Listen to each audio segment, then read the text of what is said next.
Good morning.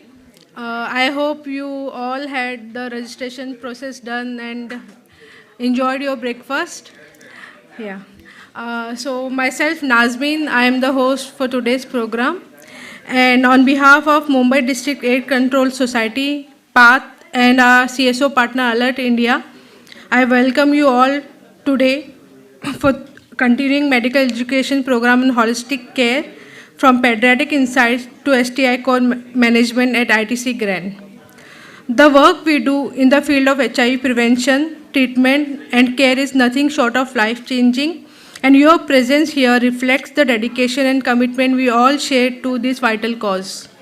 It is always refreshing to begin the day by connecting with like-minded professionals who are united by a common purpose of reaching UNAIDS goal of 95, 95, 95. I encourage you to take this opportunity to engage with your peers throughout the day as we share insights and collaborate on the challenges we face. Our program today features a distinguished panel of speakers, all of whom are leaders in their respective fields. Their extensive experience and commitment to advancing medical knowledge will undoubtedly make this CME an enriching experience for all of us. Due to some of technical reason, first of all, I apologize for the delay. And so we'll start today with our first session.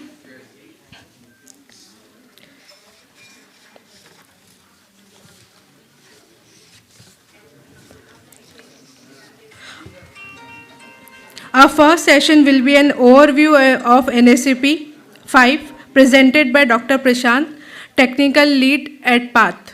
So I request Dr. Prashant to kindly come on stage to present the session.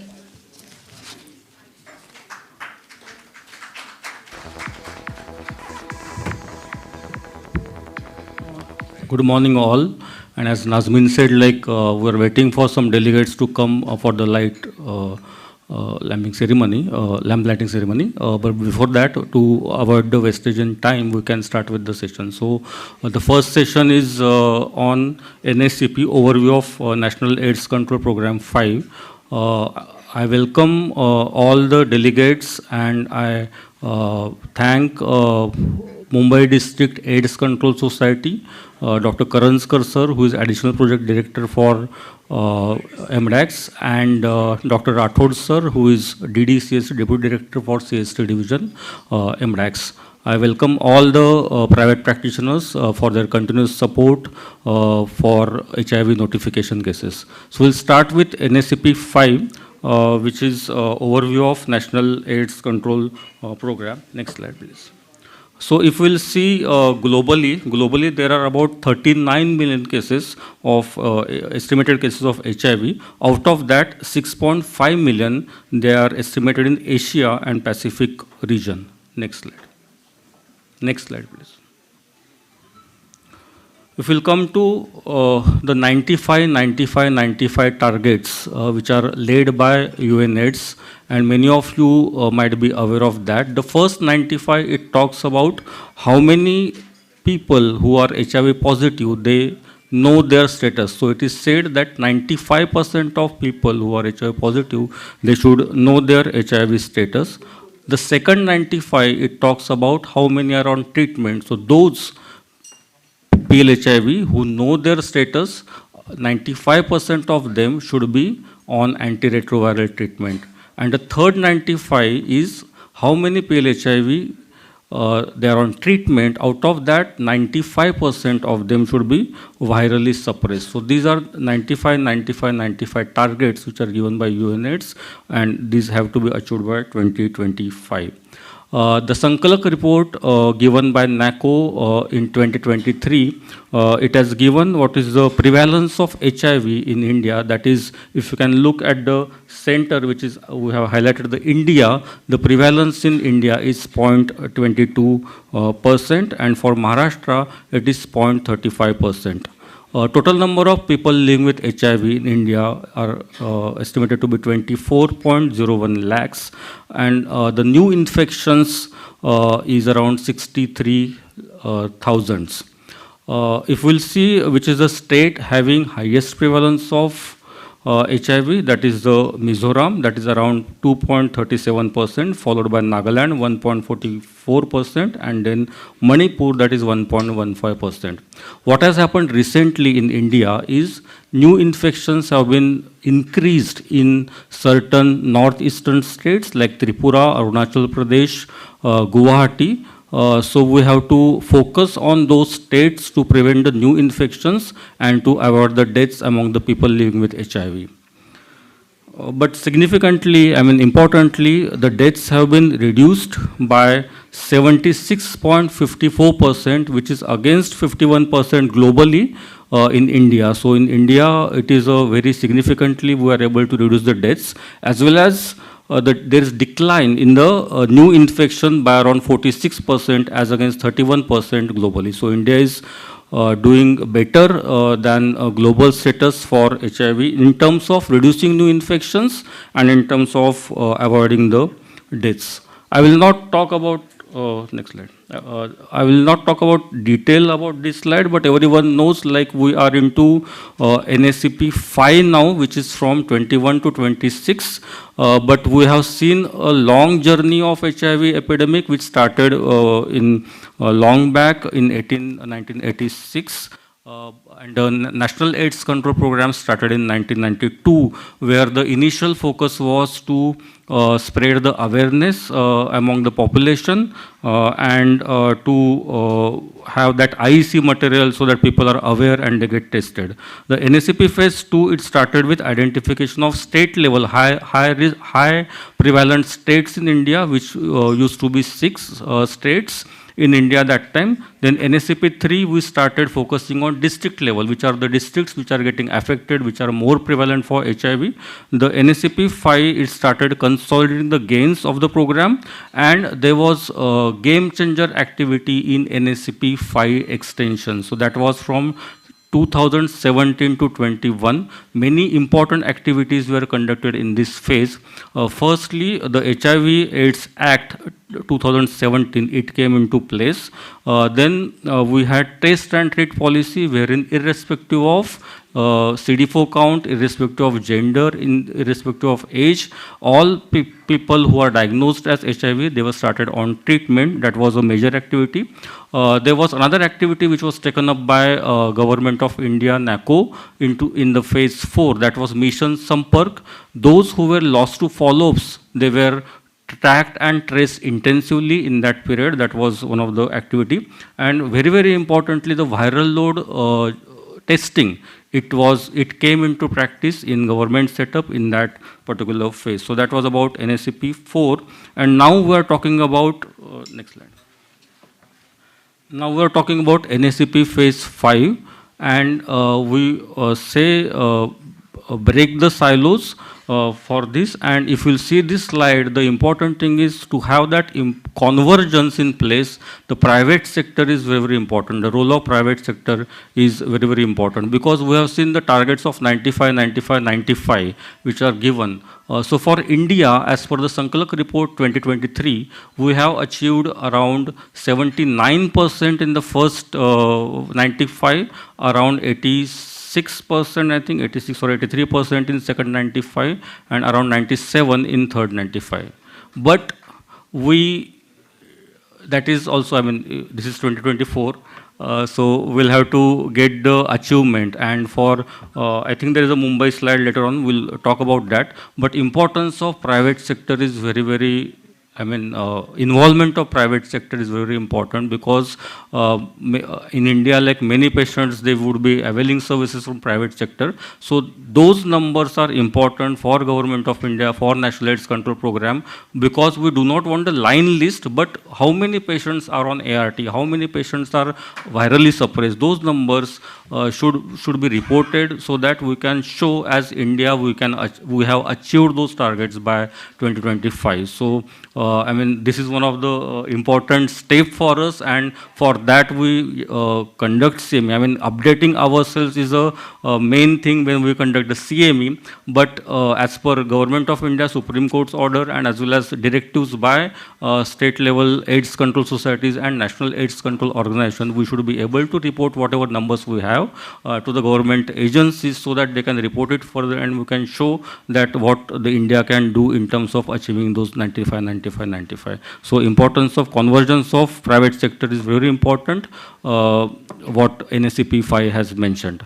Next slide. So what are the objectives, goals of NACP? So first is reducing annual infections by 80% and the baseline is 2010. Then reducing the AIDS-related death by 80%. Third is elimination of vertical transmission of HIV and syphilis, eliminating HIV stigma and discrimination, and importantly promoting universal access to quality STI services. So NACP 5, we are not talking only about HIV AIDS, but importance of STI is also laid down by National AIDS Control Program.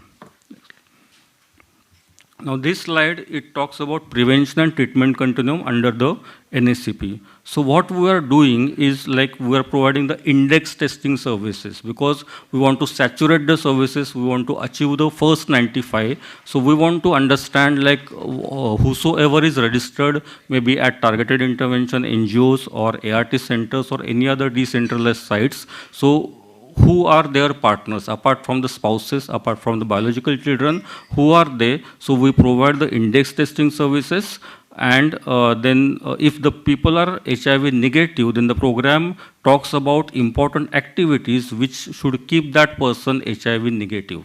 So whatever the preventive services, we reiterate those services which are shown in the right hand side, like we have targeted intervention NGOs where apart from the knowledge building through IC, we have condom promotion which is going on since inception, and we have harm reduction services, prevention of parent to child transmission, which I think we have a session also, blood transfusion, STI and RTI management, condom promotion, PEP, post-exposure prophylaxis, and the Sampurna Suraksha Kendra have been established. But if the person is positive, then the program is now talking about rapid ART initiation. Previously, we used to conduct the counseling, maybe at least 3, then the patient may used to get prepared. But now the program is talking about rapid ART initiation, the current guidelines which are given by National AIDS Control Program 2021, which says like the people can be same day initiated on treatment if they are asymptomatic. There are standardized protocols given by National AIDS Control Program, and because in STIs we often say like first visit of patient may be the last visit. So if seeing the parameters and the SOPs, our medical officers, they are able to start treatment on the same day initiation. But of course we see what is their retention also, because the disadvantage of one of the starting patients early, if the patient is asymptomatic, is that the person may become lost to follow-up maybe over 3 months or 6 months. So we give importance on ART preparedness. Even after the patient is started on treatment, the ART preparedness will continue for next 3 or 4 sessions.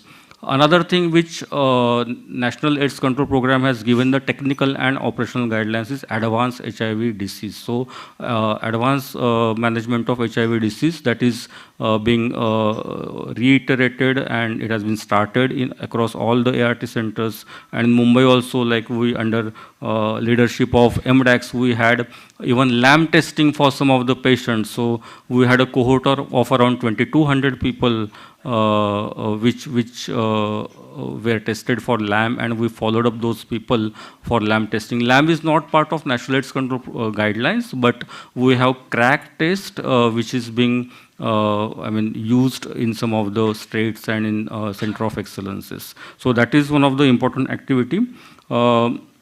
NCD, now we are talking about the NCD and HIV and NCD integration, and National AIDS Control Program, they have, Mumbai is always first step ahead. Whatever we do in Mumbai is taken up by National AIDS Control Program, I would say, because of the strong leadership and innovations, and of course support from the doctors. So we had NCD integration in Mumbai, wherein like whosoever is coming to ART center, we started screening them for hypertension and diabetes. And as you know, the prevalence internationally also is around 25%. So same prevalence we got in Mumbai. Every 1/4 of the person whosoever is coming down to ART center, he had raised blood pressure. So MDAX has taken that leadership to provide using the single window approach. The person should not be going to other OPDs and stand in long queue in the government setup. So the antihypertensive medicines are being given. Recently we started cervical cancer screening also, because that is one of the essential tests which is given in the national guidelines, but no one was referring those women living with HIV for cervical cancer screening for pap smear. But now it has been started and we are getting positive cases and we are referring them for appropriate treatment linkages. Viral load suppression, you will see like it is more than 98% in Mumbai because of the enhanced adherence counseling skills and repeated training and mentoring of the counselors what we have done. Apart from that, in prevention, in recent years, we started OPD-based screening.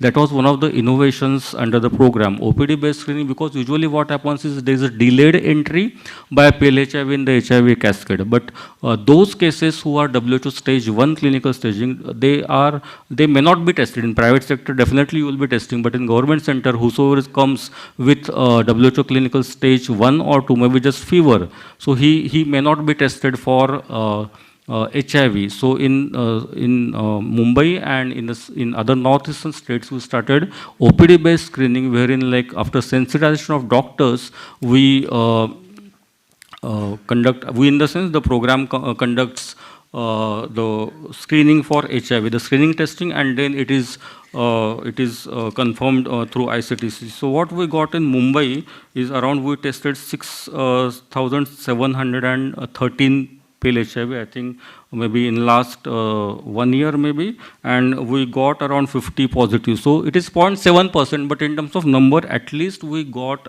50 cases who would have been missed if they would have been not tested for HIV. So this is one of the important tool, wherein if the person is having minor symptoms also, but those were tested for HIV and they were linked at an early stage, because what we see in the NACP is having those new infections, reducing those infections also, but reducing mortality also, because those cases, if they would have missed, then they would have come later, maybe having TB or meningitis, and then they would have. So that was one of the innovation what we did in Mumbai, under MDAX leadership.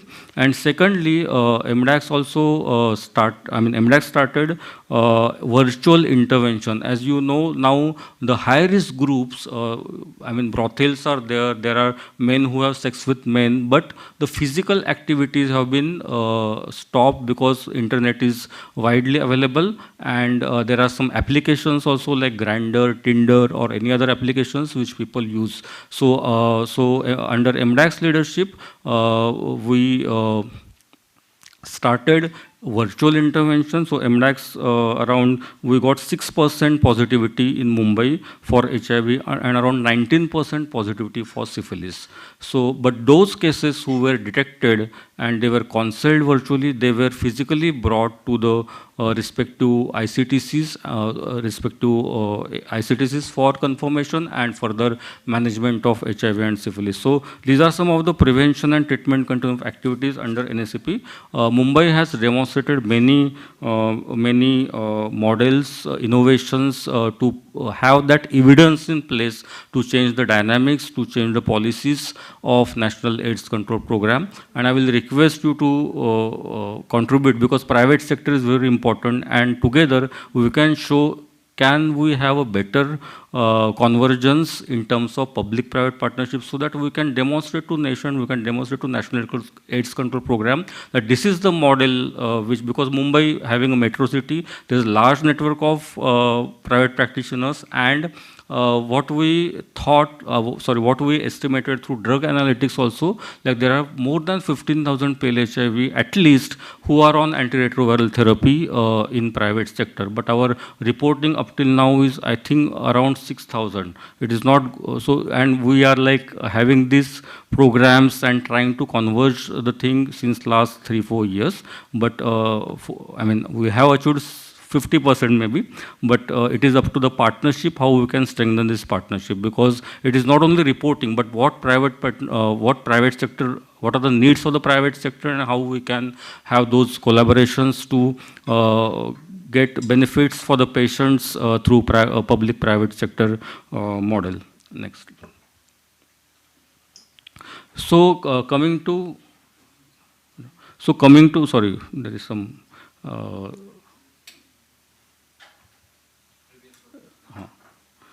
So coming to 95 achievement of Mumbai city, mega city, in the financial year 22-23. So the estimated population of Parel HIV is around 76,000 plus. Out of that, 71% they know their HIV status, and 85% are on ART, and around 98% they are virally suppressed. Now this is the government data. So now other people will be in the private sector. So if you are having those consultations for HIV, if you have any of the cases, we'll request you to report those cases as per government's mandate to Mumbai District AIDS Control Society, so that, because we do not require line list of that. There are many private practitioners. I will take example of AIDS Care Foundation. They are continuously, regularly reporting to us. It is in terms of numbers, only 3 figures we want, like how many Parel HIVs are there, how many tested for viral load, and how many are virally suppressed. So only in terms of numbers that has to be reported. That will contribute to increase this cascade and report, and will get the correct status of the Mumbai city. Next slide. And coming to what should be the role of private practitioners, you can add more activities in that, but identification of at-risk patient for HIV, STI, because in OPD screening also, we not only screen those people based on symptoms, but the person, counselor, he takes the history. If I am having fever, he will take the history of high-risk behavior. So if you have any, I mean, in your OPD, if those people, if you can identify, you will be able to contribute to report or maybe confirm those cases for HIV and STIs. Then screening for appropriate tests. Usually, like only screening is done by one test, but it is not confirmed, so that has to be done. Treatment as per standardized protocols, what we expect, and proper referral and linkages, and then we can have a proper public-private partnership collaboration. So this was last slide, and thank you for patient listening, and if there are any questions, I would be happy to answer those. Virtual interventions are, yeah.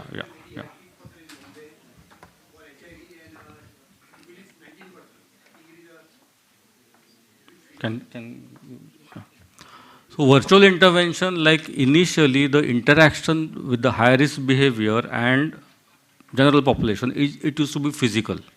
Either it would be in the hotspots for maybe MSMs, it could be in brothels for female sex workers, but now since internet is available, and there are several applications wherein you can log in, you can have the account, like there is application for MSMs, that is men who have sex with men, that is Grindr. There is application for females, that is Tinder.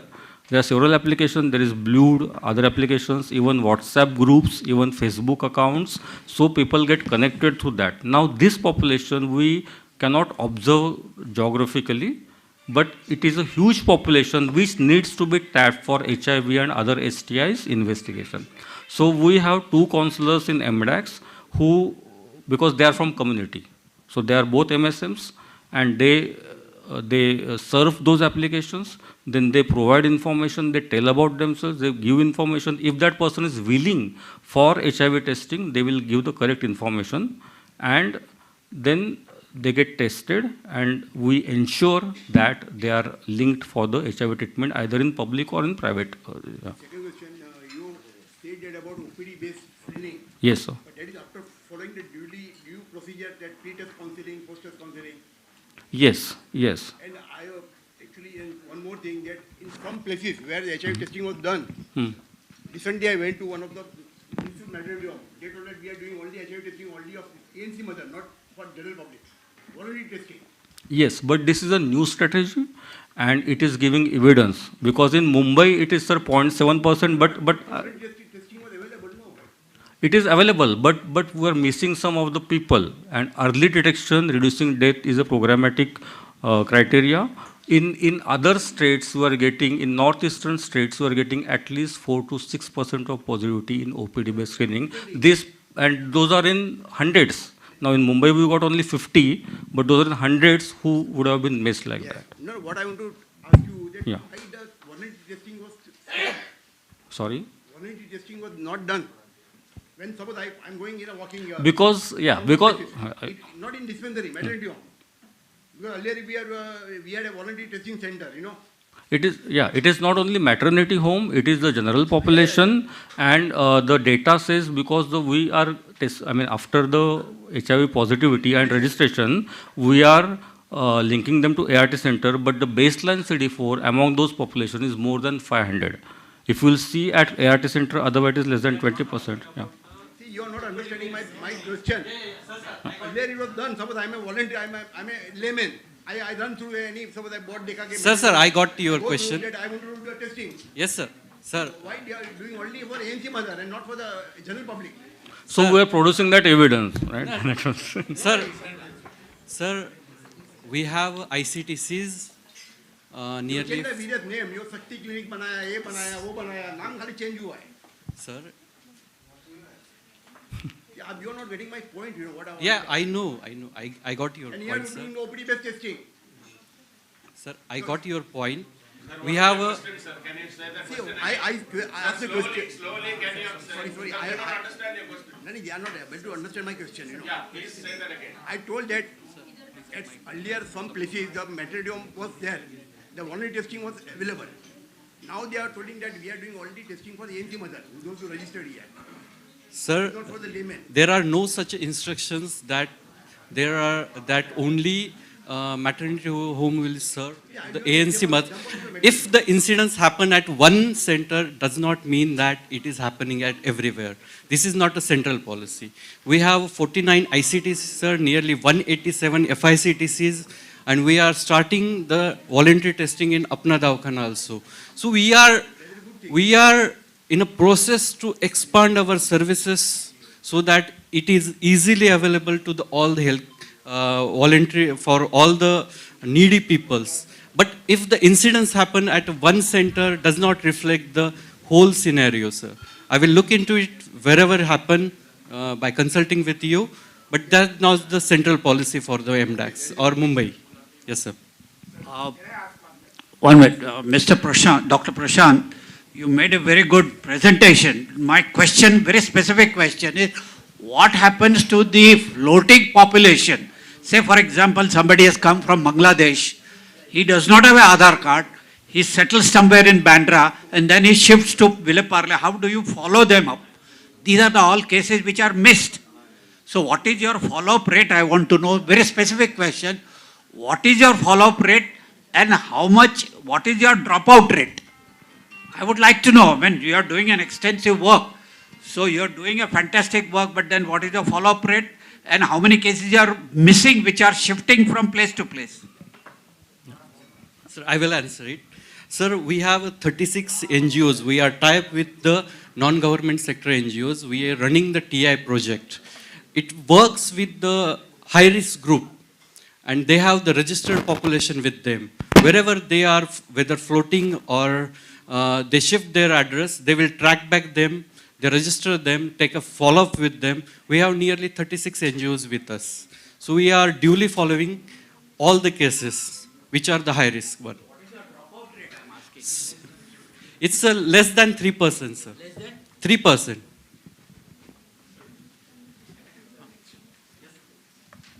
Sir, I'm practicing in Bandra West. I have a good quality clientele. My problem is that when I tell somebody go for an HIV testing, they will not go. It's a aura. If I tell them you go to Baba Hospital nearby or a municipal dispensary, they'll not go. If I send them to a nearby pathology also, they are scared because the pathologist may tell them. Sir, my very humble suggestion is that suppose I am a family practitioner at Bandra. If I have suspected case, I want some representation from NACO to come to my clinic, collect the sample and go away. Only once in a week. So that those people who are shy to go to the clinic or don't want to expose them, with the doctor they are already exposed. Doctor किसी को बोलना नहीं लेकिन. And I'm telling you, we can find much more cases than what you have on record. Yeah. Thank you so much. Yeah, thank you for this question. And there are FICTCs in private sector also, because this is one of the strategy for collaboration. So Exactly. MDAX already has many FICTCs in private setup where they supply the logistics. And then you can conduct the basic screening over there, but essentially is to report to MDAX on a monthly basis. Naturally, so if you once I've got the screening done from yeah. you, I will report it to you. And I'll treat it also with your collaboration. So if you want to add anything. Sir, we already started this. We called it as a private FICTC, sir. If the doctors are willing, they have the good footfall. We are like to collaborate with you. We will provide all the logistic support, or even the kits to you. Exactly. Yeah, you can test it, and then if the positive are there, we will train you, your technicians, if they are there, we'll train them, and we'll provide the logistic support and test kits also. Then if they are positive, you can report directly to us to confirmation to the ICTCs. We are ready to take care for that, and even the treatment services. Yeah, also. even if you provide us with the rapid test. Yes, sir. method. We are in process, but we are then not we getting will give you the we'll give you the Yes, list sir. of people Yes, whom sir. we have checked. We are conducting this type of CMEs with all the practitioners, and this is message to all of you that we are ready, but we are not getting that much response from the private sector. We are ready. We are opening everything to reach out to you, sir. Fair enough. Yes, sir. Thank you. Thank you.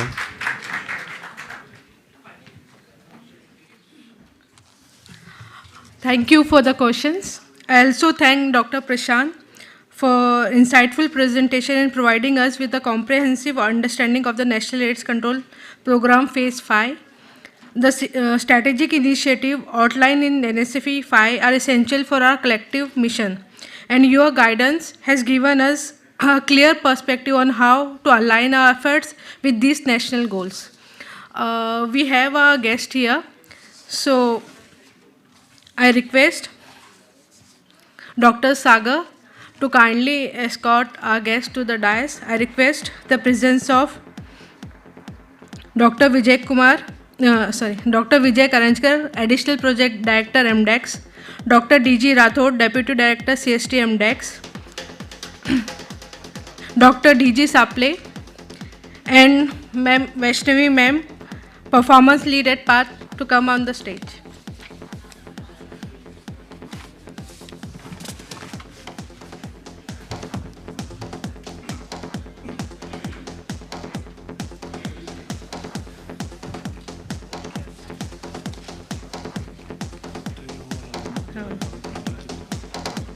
Thank you.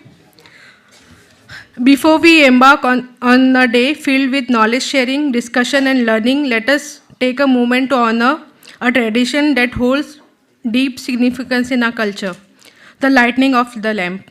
The lamp, as we know, symbolizes knowledge, wisdom and enlightenment. Just as a single lamp can light 1,000 others without losing its own light, the knowledge we share today will spread far and wide, illuminating the minds of all present and fostering the spirit of lifelong learning that is essential in our noble profession. I now invite all the dignitaries to kindly light the lamp, and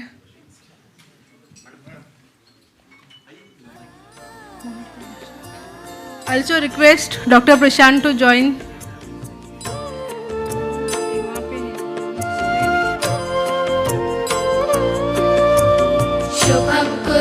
त्वं कल्याणम् आरोग्यं धनसम्पदः शुभं कुरु त्वं कल्याणम् आरोग्यं धनसम्पदः शत्रुबुद्धिविनाशाय दीपज्योतिर्नमोऽस्तु ते दीपज्योतिर्नमोऽस्तु ते शुभं कुरु त्वं कल्याणम् आरोग्यं धनसम्पदः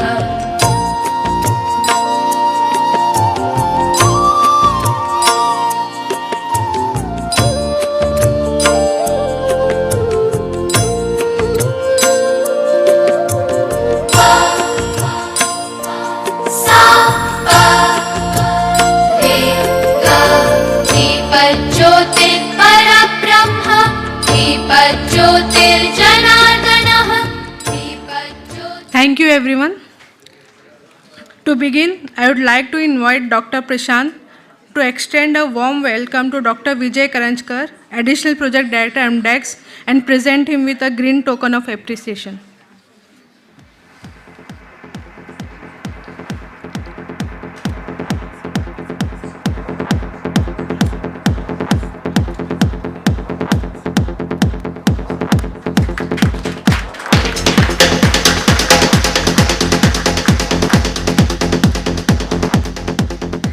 Thank you, Dr. Prashant. Now I request Dr. Sagar to welcome DG Rathod and present him with a green token of appreciation.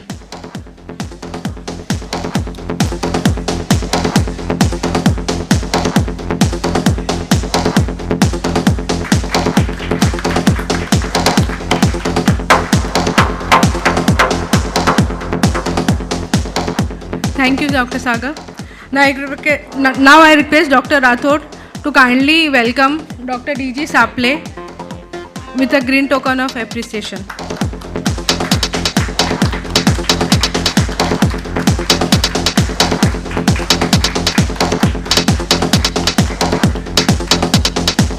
Thank you, sir. I request Santosh Suryavanshi sir to kindly come forward and welcome Vaishnavi ma'am.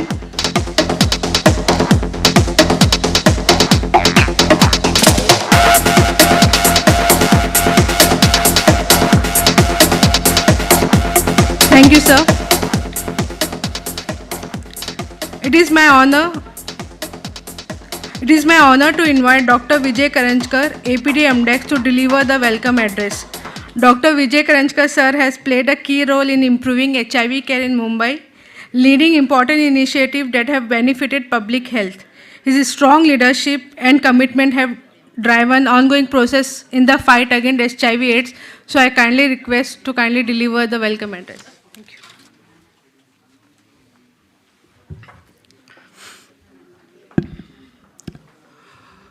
Good morning, esteemed colleagues and all the healthcare professionals. It is both an honor and privilege to address you all today in this important medical conference. We are gathered here as a part of a community that is deeply committed to safeguarding the public health and improving the lives of the millions. Today, I want to focus on a critical aspect of our collective efforts to control and ultimately eradicate HIV, the crucial role of private healthcare sector in HIV reporting and management. The accurate and timely reporting of HIV cases is not just a matter of public health protocol, it is a cornerstone of effective disease control. It allows us to understand the spread of virus, allocate resources where they are most needed, and design intervention that saves lives. However, despite the robust system we have in place, there remains a significant gap in the data we receive from the private sector. This gap is not just a statistics, it is represent the missed opportunities for timely intervention, missed opportunities to provide life-saving treatment, and missed opportunity to prevent further transmission of the virus. As healthcare providers, every single one of us has a responsibility to ensure that no case goes unreported and no individual goes without the care they need. The private healthcare sector plays an increasingly vital role in our healthcare system, with the majority of the population accessing health services through the private providers. Your contribution to the fight against HIV is indispensable. You are often the first point of contact for individuals who may be at a risk of HIV or those who are already living with the virus. This place, you are unique position to make a significant impact. But to fully realize this impact, we must bridge the reporting gap. It is not enough to diagnose and treat. We must also report. Reporting cases of HIV is not just a regulatory requirement, it is a public health care imperative. It ensures that we have a comprehensive understanding of the epidemic, which in turn allow us to mount an effective response. I understand that there are challenges concerned about the patient confidentiality and administrative burden of the reporting, and sometimes the lack of awareness about the importance of this process. However, these challenges are not insurmountable. Firstly, I want to assure you that patient confidentiality is and will remain a top priority. Our reporting systems are designed to protect patient privacy while ensuring that critical information is communicated to the public health authorities. We also continuously working to streamline this system to make reporting as straightforward and efficient as possible. Secondly, we are committed to provide ongoing training and support to all the private healthcare providers. We will be organizing workshops and providing resources to ensure that everyone is equipped with the knowledge and tools necessary to report HIV cases accurately and promptly. Today, I am calling on each of you to be the champion of this cause. We cannot afford to have a fragmented data in our system in a fight against HIV. We need a unified, comprehensive approach. And that can only happen when the private sector fully engage in a reporting process. By ensuring that every HIV case is reported, you are contributing to the future where the spread of HIV is halted, where those living with the virus receive the care, and where we look forward to a generation free of new infection. Let us remember that we are all a part of the same team with shared mission to end the HIV epidemic. Your goal and your role is crucial. Your actions are impactful and your commitment is essential. Together, we can make a difference and together we will succeed. Thank you for your dedication to this cause and for the continuous effort in improving the public health system. Thank you.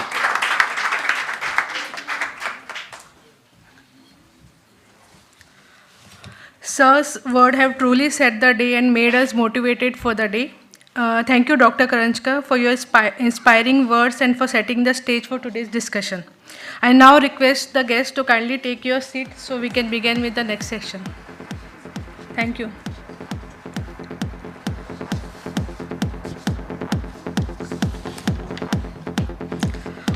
Next, we have session on HIV management strategies in pregnant concordant and discordant couples, which will be led by Dr. Reena Verma. Dr. Verma is an accomplished consultant physician at KG Sumaiya Hospital in Mumbai with over 3.5 years of experience in this role. She holds a fellowship in HIV medicine from Christian Medical College, Vellore, and postgraduate diploma in public health from Topiwala Nair Medical College, Mumbai. Dr. Verma has extensive experience in HIV treatment and research, having worked as clinical associate and research fellow in HIV medicine at Jaslok Hospital for 9 years. As a consultant medical doctor for Doctors Without Borders, that is MSF, and Apollo Specialty Hospital in Mumbai for 2 years, and served as a civil assistant surgeon for 15 years. She has also contributed to multiple clinical trials on HIV-related research and has numerous publications and presentations at national and international conferences. I kindly invite Dr. Reena Verma to kindly lead the session. Thank you.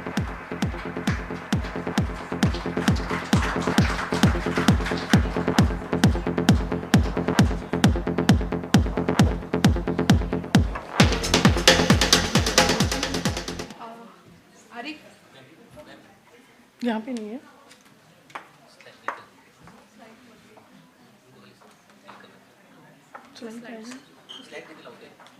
Can I get my hard copy?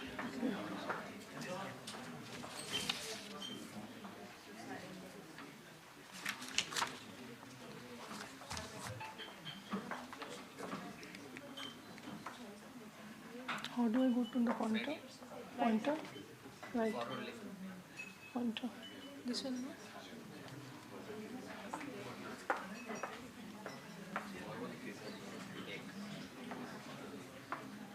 This one is forward, this one is back. This is forward, this is back. Yeah. The pointer. It is not going. Okay.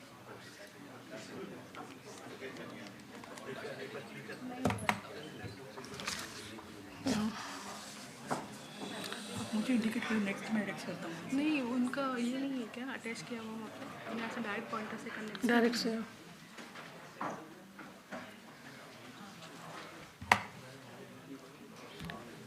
मैं start करती हूँ बीच में. Yeah, good morning everybody, and thank you. Thanks MDEC, NACO, and NACP for inviting me for this presentation. I am a private doctor. I am a private practicing HIV physician and a general physician as well. So I am practicing in this field since last more than 20 years in HIV. And this HIV management during pregnancy is a very important subject to achieve that goal of 95, 95 and 95. So that is why I decided to present my case, which I have handled this recently. So, next slide, please.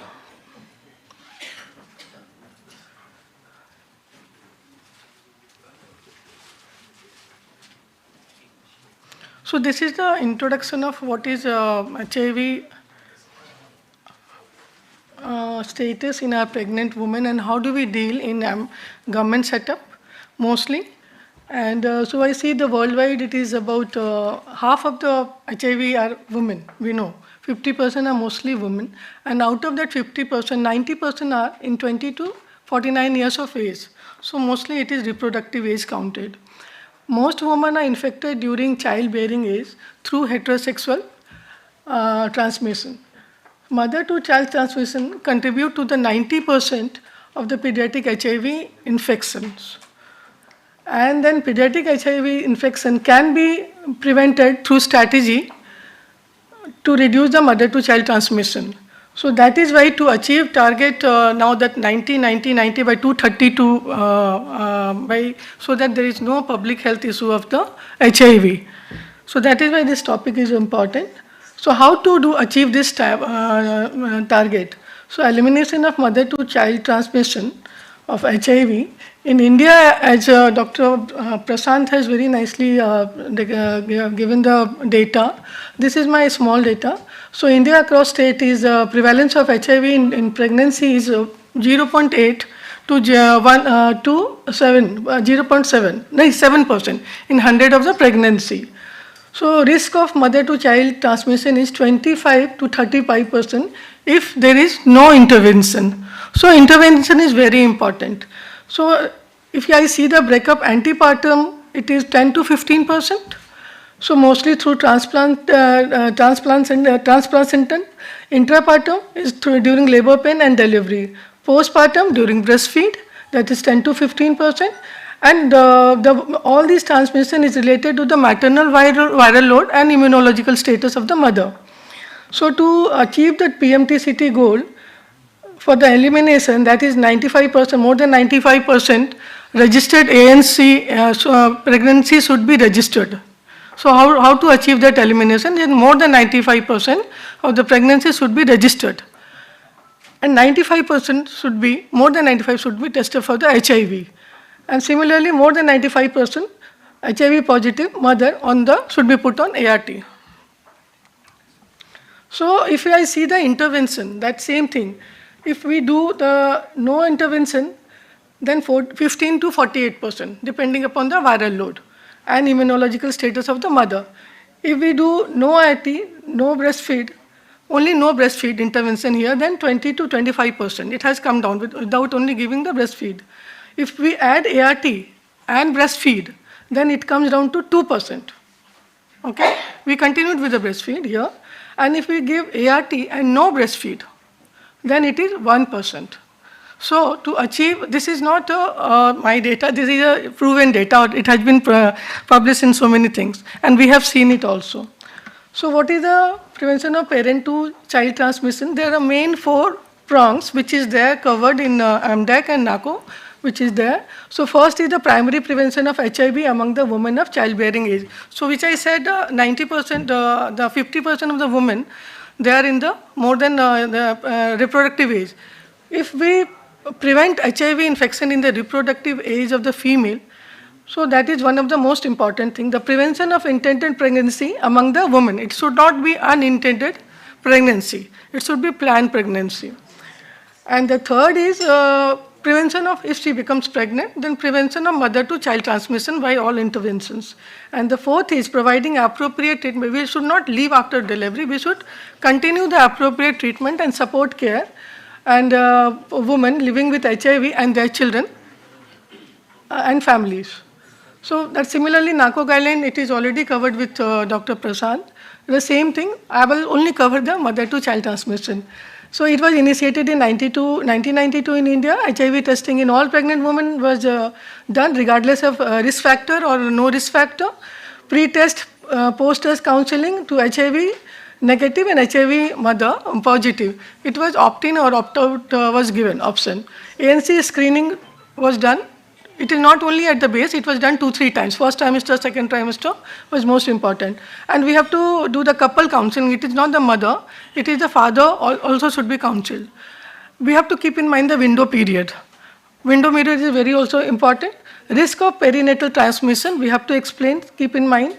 Ways to reduce risk of transmission, prognosis of the infant, and IRT therapy, monitoring of viral load and CD4 time to time, AR to the all pregnant women, irrespective of their viral load and CD4, and vaginal delivery or cesarean delivery. It is not fixed rule that we have to do cesarean delivery.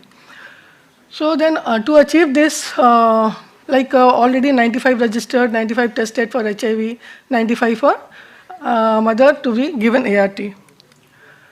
So what are the risks if we don't do this? If we don't do this, what are the risks to the mother and the fetus? If we don't give this to the mother, so there are chances of preeclampsia, there are chances of maternal infection, chorioamnionitis, candidal vulvovaginitis, and postpartum endometriosis in the mother. Then what will happen to the fetus if we don't do intervention? So that there will be spontaneous abortion, stillbirth, IUGR, a low birth weight baby, and preterm delivery. So during delivery, we have to do minimal vaginal examination, cesarean section if indicated, avoid early rupture of the membrane, avoid prolonged labor pain, avoid routine episiotomy, no rush in early cord clamping, avoid injection methargine and ART to prevent ATN, hypertension. So early when the baby is delivered, so what do we do with the baby? HIV-1 RNA quality undertaken to all babies born to the HIV-infected mother by DBS and at birth within 48 hours. We do in private 48 hours, but it is up to 6 weeks in the public sector. 6 weeks, the repeat at 6 weeks, then 6 months, antibody testing, final antibody testing at the 18 months, and then child is declared negative. Then we support exclusive breastfeeding or exclusive replacement feeding. So at birth, what we give, nevirapine and the AJT, 3 drugs, it is divided depending upon the condition. So we start nevirapine to 2 milligram per kg, and if mother has already taken ART, then less than 4, then nevirapine for 12 weeks. If mother viral load is less than 50, then syrup zadovudine can also be added. In private, we are doing that. All babies born to HIV-infected mothers are put on OI prophylaxis, trimethoprim, sulfamethoxazole from 4 to 6 weeks to 16 months or whatever till the report comes. And immunization for the baby as per the normal schedule. So these are this thing I have taken references. CDC, CROI, PrEP, and NACO, and MDuck also I have taken, but I forgot to miss that. So now based on this, how we manage in the private. So I am going to present one case, concordant and discordant. So my case 1 is a concordant couple or cordant couple. Cordant couple are easy to manage because both partners are HIV positive. So there are less chances of, there are no social stigma among them, and the partner is mentally prepared. So this is my case. She was NRI. So one doctor raised the question, how do they go to MDEC or government? Yes, this is the question here. It came to me also because it was referred to me from Doctors Without Border in 2016. Because I have worked there, so they referred me. So the lady was 32 years old, NRI couple, and married since 2 years, and she was diagnosed seropositive during screening for infertility. She was desperate to have baby, and she was not able to conceive naturally. And then while doing infertility screening, which is very common to diagnose HIV positive during infertility testing. So his spouse was then tested, he was also diagnosed with positive, HIV positive. It is not going next.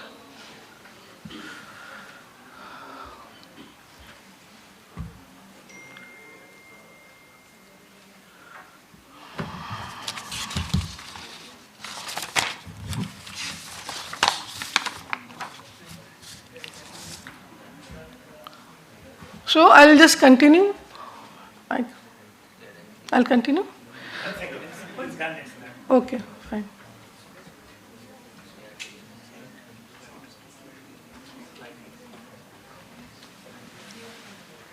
Yes. So when they were referred to me, I took the medical history, and that medical history, it was showing that there was no significant medical history apart from that infertility, which she was very much worried about. So she was married at the age of 30, and her periods, menstrual cycle was regular. Obstetric history, she was nullipara, she has never conceived. And husband, she never gave any positive history. So husband gave a history of alcohol and cigarette smoking, and he was regular with nightclub and pub before marriage. That's what they said. That was he said. Wife was very upset, as usual. Naturally, she was very upset, and she was very unconsolable, crying, and what I did, what mistake he did. And husband was very supportive. He said, I did this before marriage, so please be sure nothing will happen in future. He had multiple sex partners also, but a good thing is that he committed before his wife. So I did the testing for the wife, both I did, so I can present only the wife. It was done in 2016, I don't have the exact report, I'm just giving you the year. I messaged them, I got some reports, and it was her CD4 was very less, this much I remember, even the patient said, madam, this was my CD4. And 117, HIV was not very high to the exponential, it was more than 7,000. Her TSH was raised. B12 was low, less than 200, was 196. Folic acid was also a little bit borderline, 2.5 or 3. Vitamin D was low, hemoglobin was 10, little less than 10. VDRL, we have to do VDRL also, STD, so we did that. And it was negative, HCV antibody negative, HBS antigen negative. USG abdomen we did, that was non-significant. So we did the couple counseling also together, and we started septarin prophylaxis because her CD4 count, that time it was very low. So both couples were started. I started fluconazole 100 milligram daily for 10-15 days, and deworming once, one dose. And then the thyroid treatment I started after repeating it 1 month, in 1 month. So vitamin B, folic acid, vitamin D supplements, everything was added, and mentally I was preparing her for the pregnancy, how to go about it. You will have baby, don't worry. Counseling was done. At the same time, husband also put on septan prophylaxis and vitamin supplements. ART started after 1 month of counseling, and I started that time it was Altigravir, 400 milligram BD, tenofovir, and FTC, OD. Because I was Altigravir, I was part of the trial, and I saw the very good results, so we started Altigravir. It was a new drug, and then I started her with the raltegravir. So after 3 to 6 months, I saw the 3 months and 6 months, her viral load was completely suppressed. Her immunological, she started improving, and thyroid was also controlled with the levothyroxine supplements. She was desperate, but she was not listening, and so when do I conceive, doctor? I want to start the family. Family planning counseling done after viral load and thyroid was controlled, and then support care started for the couple. And the husband, at this time, we have to see the husband viral load also very important. He was also negative, viral load suppressed. And then we started the natural process, go ahead and start the family planning.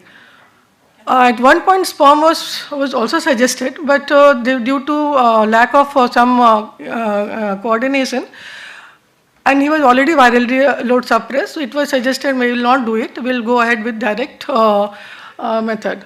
So they did naturally, and he said if naturally will not conceive, then we'll do the IVF. Also that was there in the mind. But luckily she conceived within 1 or 2 months only. She gave the news that I am already pregnant. Pregnancy confirmed after 2 months. She was already on ART. So we did all ART. I told her, I find the obstetrician that was at Holy here in Bandra, because he was staying there. And then doctor as obstetrician, they were very but they did all scanning, normal anti-scan, anomaly scan, genetic counseling, fetal echocardiography, double marker test, to be sure that is now they are doing with everybody, but with HIV they were a little concerned, and it was done. So that time we planned pregnancy cesarean at 38 weeks of the pregnancy. So it was planned, and baby was born by LSCS, and baby was normal, baby girl 2.2 kg, October in 2017. But what happened? While doing delivery, obstetrician was little conscious about HIV positive, and they were little concerned. And then what happened? There was a laceration of the scalp of the baby while doing cesarean, and CLW was given to the small baby immediately after birth. So baby was given here 3 drugs ART started within 48 hours. So that was the drug AJT, 3TC, nevirapine, and Septran prophylaxis was also added to the baby. I remember I referred this case to Dr. Mamta. I discussed with Dr. Mamta, and that syrup was not available in that hospital. It was not available in any case, anywhere in the private. So it was arranged by a private doctor. He has Dr. Maniar, he keeps this thing, and then I called him, sir, what do we do? In fact, I informed him 1 week prior. No, mother was just stopped after the CD4 was, child started. It was started by the pediatrician. It has to be continued for 6 weeks till we get a negative report, HIV. You see, I'll show you the child. Yeah. So then there was no breastfeed, exclusive replacement therapy, because they were quite affording. We said no. Though she wanted to breastfeed, and she was, because of social stigma, she said, what will my parents and my family will say? I said, don't think about that. Please go ahead if you can afford. So she agreed, and we started with ERF. And she agreed for that, and CLW was given. So baby came to me after 4 weeks for a basic, we did the HIV RNA PCR qualitative for the baby within 48 hours, that time also, which came negative, which is not there in public, but we did on private. And baby was referred to me after 1 month to go to the HIV physician. So she came to me with a HIV report negative, baby report negative, and mother viral load was very much suppressed. When I saw, it was 7 grams, I think 7 grams, yeah. After 4 weeks of delivery, and she was on AJT, 3TC, and trimethoprim. So what will be the first reason to have this anemia? So I thought of why should I continue Septran here, because we are not giving in private. So I stopped Septran, and it was already more than 4 weeks. I stopped AJT also. It was already 4 weeks. So that ART also I stopped. And suture was still in the place very much. It was not removed for 4 weeks also. I don't know why. So I removed the suture in my clinic. And Septana and ART was stopped and repeat CBC after 2 weeks, which improved. Now, the baby is doing very fine. After 4 years, baby was completed 4 years. Every year, she used to send me the photo. Birthday, she is doing baby fine. After 18 months also we did, that was negative. After 4 years, post-COVID, she said, Doc, I'm doing very fine. Now I want to go for my second baby. So that was post-COVID. Though you see the confidence of the treatment and the confidence of the couple. Already baby is 4 years. It was during COVID. I was scared. I said during COVID, wait for 1 year, wait for 1 year. So they listened. But after 1 year, again started pressurizing me. I want to go for the second baby. My baby need a companion. My daughter needs a companion. So, however, they were not able to conceive. Naturally, she was not able to conceive. She is outside country. Huh? She used to message, hi, my dear doc, I want to come and meet you. I said, okay, come over. Let this COVID settle. She came over. I found a doctor who is good in IVF or sperm wars. I found a doctor in Bandra. I was through the IA. My Dr. Manyar also suggested. He was very confident in sperm wars and IVF, everything. I said, okay, we'll try naturally. If you don't conceive, we'll refer you to the doctor. Amit, his name is Amit Patki. So I said, I will tell you to send you to, because they stay in Bandra and she was in Juhu somewhere near. She wanted that side doctor. That was the thing. So, no, sorry.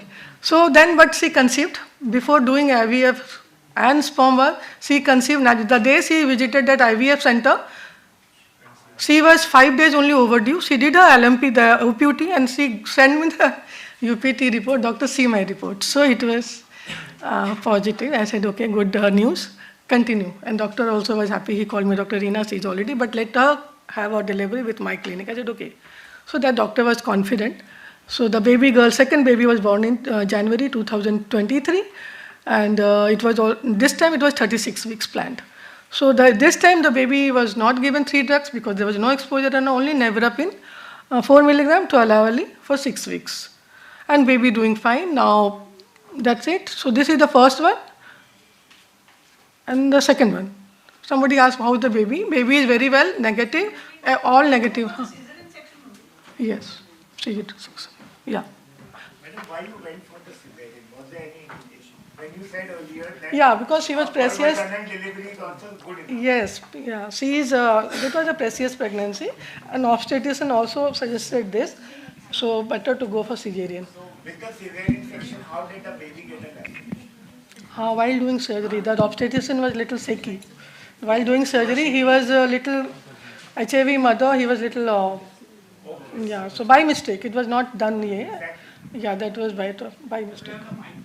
And at the age of the second baby's birth, what was the age of the?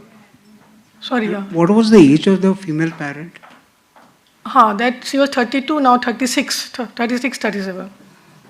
Yeah. And the first birth, or like the first time? Age What of the was mother? age? Yeah. 32. 32 she was. Can I go to the second case, please?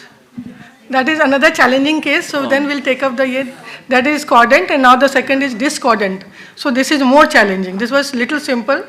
To as a HIV physician, comparatively it was little simple. So this is more challenging case. So please put up the second DA.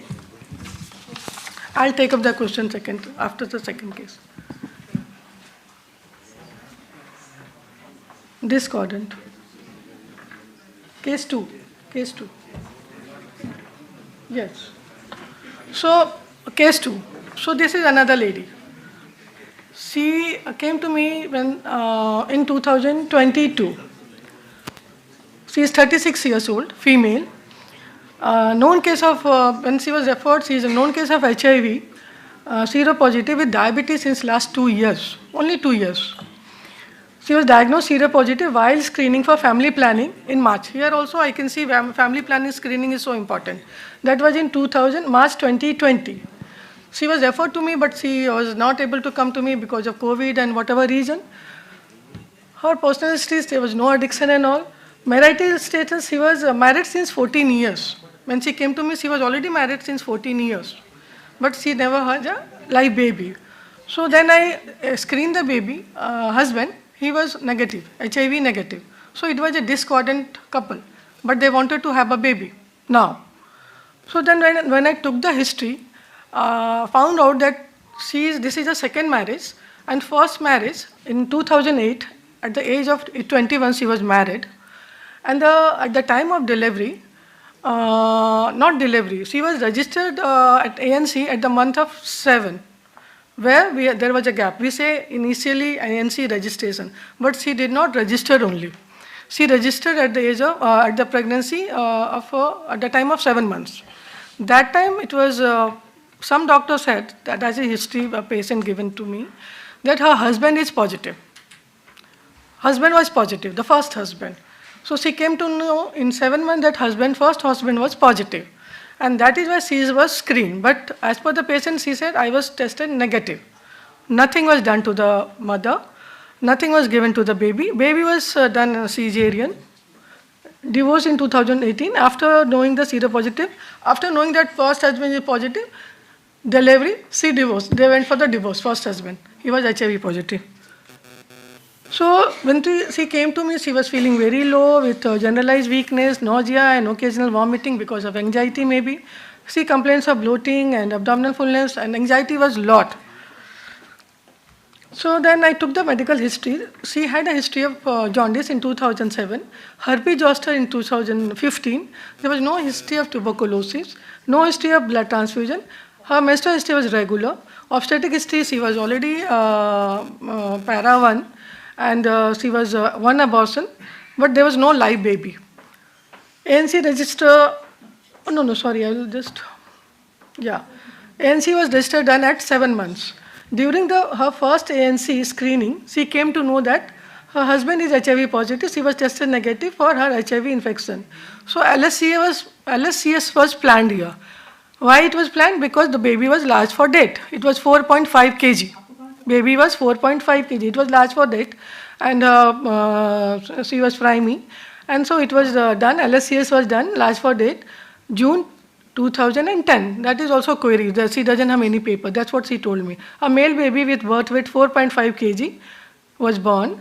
And query, he has some cardiac hypoplasty, heart with left ventricle defect. No medical records available. Baby died on 4th day of the delivery. That was the obstetric. So when she came to me, I examined her. She was, this BP was normal. Weight was 64, no oral candidiasis, no lymphadenopathy. Fullness of abdomen was soft. There was mild fullness of abdomen, mild liver, soft, palpable. Suprapubic scar was there for the LSCS. Rest was NAD, nothing was there. So I did the baseline HIV testing. Here HIV RNA was 5,911. CD4 was 154, hemoglobin was not that bad, HB1. So I did all STD parameters. Torch was negative. LFT was normal, lipid normal, liver function was done, TSS was normal, B12 folic acid was normal, her X-ray, sonography, everything I did. So the counseling started for ART. Because the bacterium prophylaxis here added, cefixime was added, and fluconazole. Just to STD, because she was having some pain in abdomen, and also I thought let me give her one course of fluconazole and cefixime. So Candid V6 was also advised, Doxy was added, albendazole 1 course, 1 day, and OHA continued. Vitamin supplements also added because he was planning for the pregnancy. Folic acid, iron, and iron was added. ART plan was tenofovir, 3TC, and DTG. It was the first line that time. Husband was also tested. He was negative. Everything was negative, but he was also put on vitamin supplement, antioxidant, and vitamins. His sugar was normal.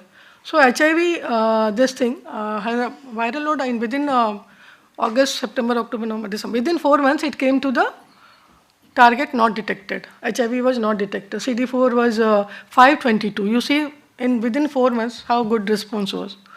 Her fasting sugar was 119, 185, though she was diabetic, but it was well controlled by diabetologist. I was not handling diabetes here. Her hemoglobin was 10.7, thyroid was this, normal. VDRL, TPHA, folic acid, everything was normal in December. In January, February, again, when will that counseling started for the family planning. Both husband and wife were called, and they were started counseling. Repeated test. In April also, HIV RNA was again not detected. So here, I explained to the husband and wife that principle of U is equal to U. Okay, undetected viral load is equal to non-transmissible. It is untransmissible. That I explained to the husband and wife. That was already proven in all the studies and all. So I said we will apply this formula here. I explained fertile period of the wife that I calculated and given her. So during this period, unprotected intercourse during fertile period for 5 days.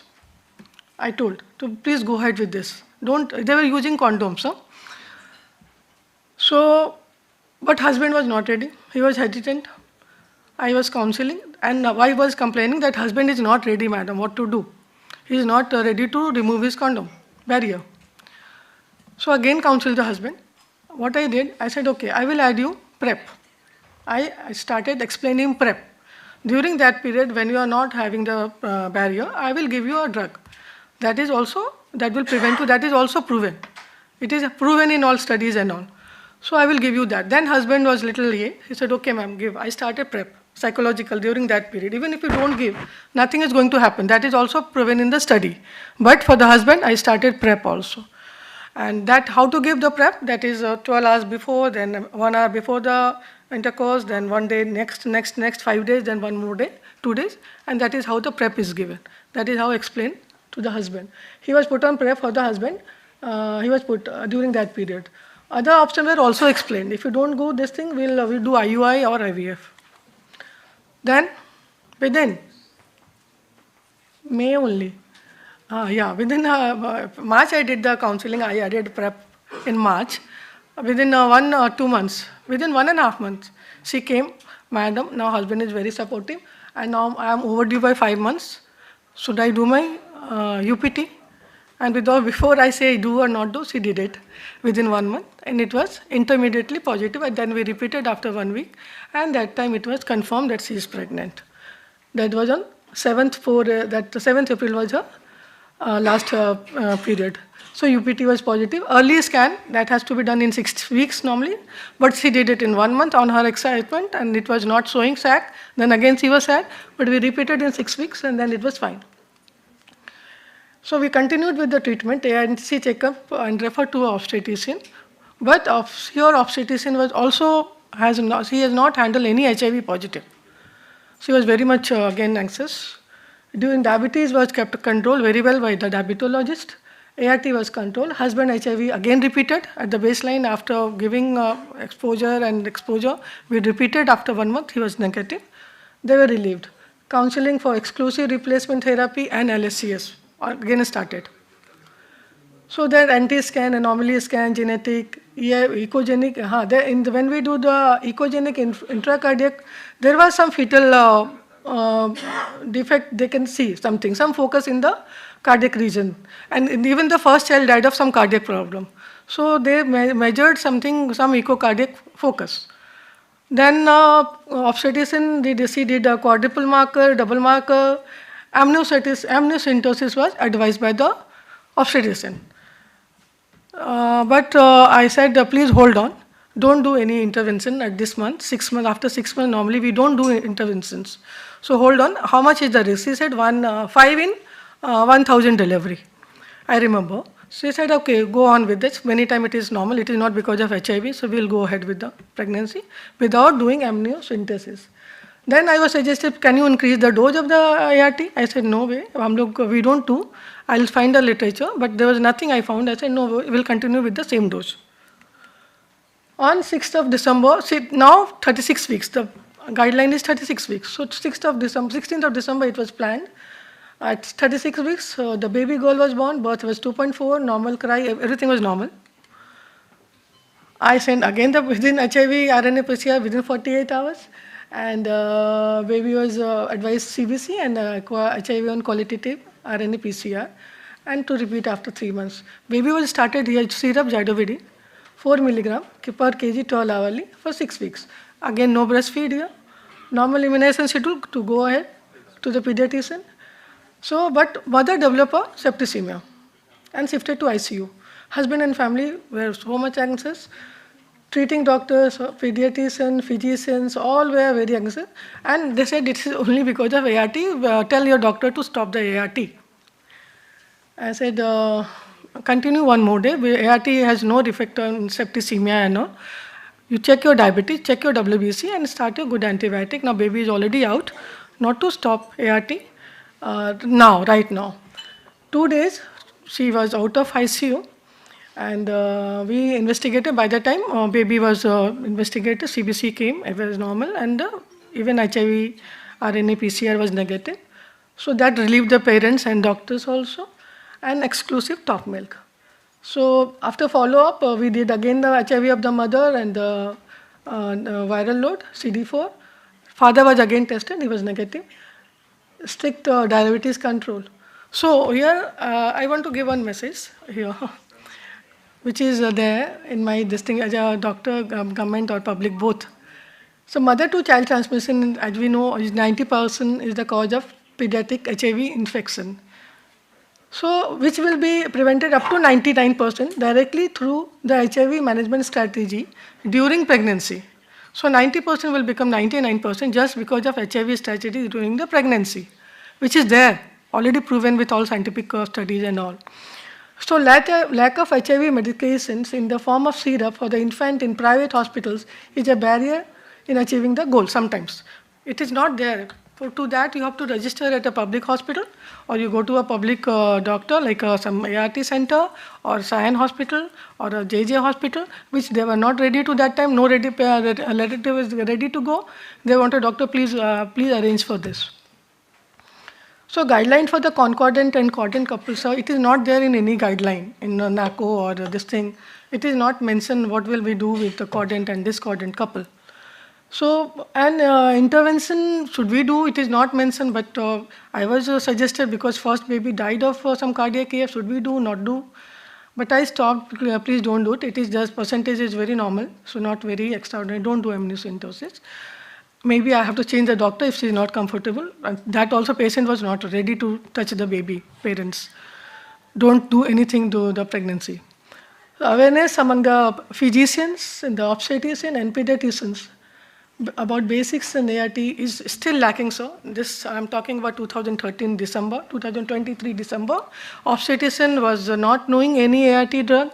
That pediatrician, she's a new, was also not knowing which test to do, when to do, why not. She was telling why not to mix breast milk and ERF.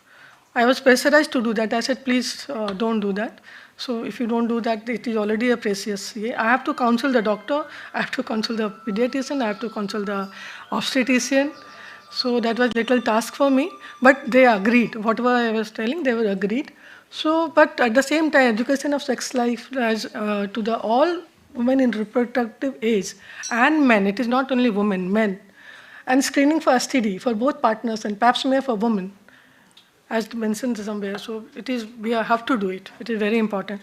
And the patient is very happily, see now she is asking me, when will you do my pap smear, doctor? So this is her baby, the last. Discordant. No, I didn't give breastfeeding here. That is exclusive replacement therapy, replacement feeding. Yeah, so this is the current baby. Yeah, now, correct. Excuse me. Can I, Anil, you want to ask? First of all, let me compliment you, Dr. Verma, for an excellent presentation. I have a couple of questions. Number one, what is your pilot study, number of gynecologists involved in your study? Let me tell you, I am the past president of Federation. In city of Bombay, more than 2,200 gynecologists are practicing. It will be a great thing if you can extend this study. And I would request maybe some of the higher people to conduct this study. All over India, we have more than 45,000 doctor gynecologists. But my request is, if you can do this study in city of Bombay, I can help you. We have a Mumbai Obstetric Gynec Society. This will be a great information you will have. Yes. This you have done, it's in a pilot study for few cases. I want to know how many gynecologists are involved. Yeah, so whenever I have done, like in Jaslok, I was there for... No, you are doing this fantastic work for last 20 years, I am told, yes. What I heard. Yes, sir.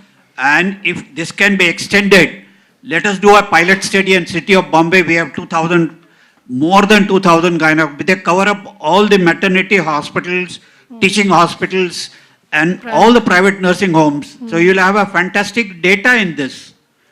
I agree with you, sir. So Maybe I would request Dr. Rathod or somebody to take up this. That will be a great thing if you can take up this. So I would suggest here not only gynecologist and obstetrician, even pediatrician. We highly have a Even Dr. Mamta is going to tell.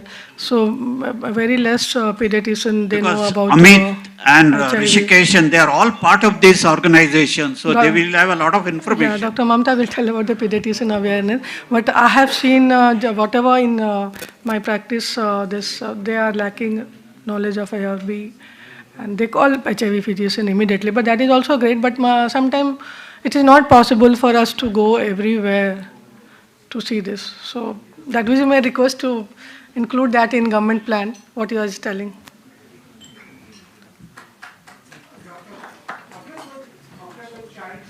Yes, sir. After the childbirth, Yes, sir. the child generally runs a normal life, right? Sorry, sir. Again. The child Yes. generally runs a normal life. Child. Yes, sir. Very much normal. He's like any other normal child. Okay, fine. Any Thank normal child. So we don't even know that. And right now, maybe later they will come to know that mother is having, parents are having, parents are happy, child is happy. They like a normal child. We don't have any. Madam, both, can I? uh, May I? May I? Yes, sir. Yes, Madam, first thing I wanted to know is if when you have a planned pregnancy like this, like the Yes. second lady who had a second husband, Yes, sir.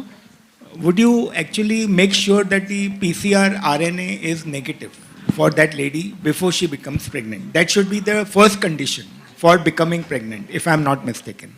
We do HIV viral loads, sir, but RNA PCR we don't do for the lady, woman. We don't do for the woman. We do it if there is a doubt, but she is already a known case. So in the qualitative HIV, RNA PCR has no role, I think so. What do you think, doctor? I'm very naive in this because I am not into normally we HIV don't do, practice. sir. That is done only at the beginning if there is a doubt. So if it is already known with viral load positive, No, I'm not talking about viral load. Sir.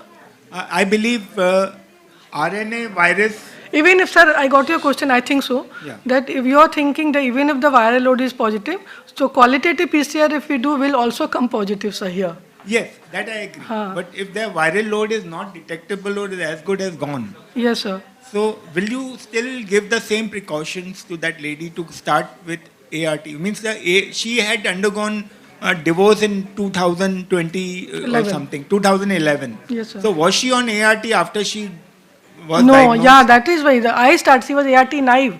When I started, that was the first time. Only when she got married, the second wanted to get married. Not even married. She came for pre-marriage Only counseling. when she was not able to conceive with the second marriage. Luckily, husband was not positive. That is only God God only help them. So in spite of knowing Maybe that viral load her was- first husband was positive, she was not taking any precautions. No She was treatment. tested as per her statement that she was tested twice. One at It the was hospital. negative. It was negative. Now that is my question, madam. At that point of time, if I would have done an RNA PCR, Yes, the treating doctor could have done. and I could have Yes, picked her up. I agree there. That Yes, is sir. what my Yes, main yes. point was. Yes, yes. Now second point, right, Yeah. sir. My second point is that if she is in your slide you showed me that she was PCR RNA negative. Therefore, you told her husband, please go ahead without the condom Yes, sir. for natural pregnancy. Correct. So we were in a very safe zone, and she Yes, was sir. also on treatment that point Yes, of sir. time. So we could have taken her as a normal pregnancy for all you know, because she is. Yes, we can go ahead with a normal. So What why you- did you go for 36 weeks cesarean? Yeah, so in the guideline is now 36 weeks we have to, otherwise he will go into premature labor or some. She is to be considered as normal because her RNA PCR Sir, is this negative. is a precious pregnancy again at the age of 36. She already had 4.5 kg died. Here it was normal. So we don't want to take chance here at the age of 36. Okay. Yeah, so that was the reason. And if suppose he has gone into premature labor, a normal delivery. Then of course, then we there's no cannot question stop about that. it. There's no question. To stop the premature labor, so after 36, it is very likely she can go into premature because I saw the risk of I fetal agree. and this thing. So there is one risk of premature labor. So to avoid that risk, because the most of the transmission happen, HIV transmission happens during the perinatal period, right? During the labor and during the delivery. Fair enough. So that Thank is you. why we did that. I am thankful for the two Yeah, cases. welcome. Thank you. Thank you, sir.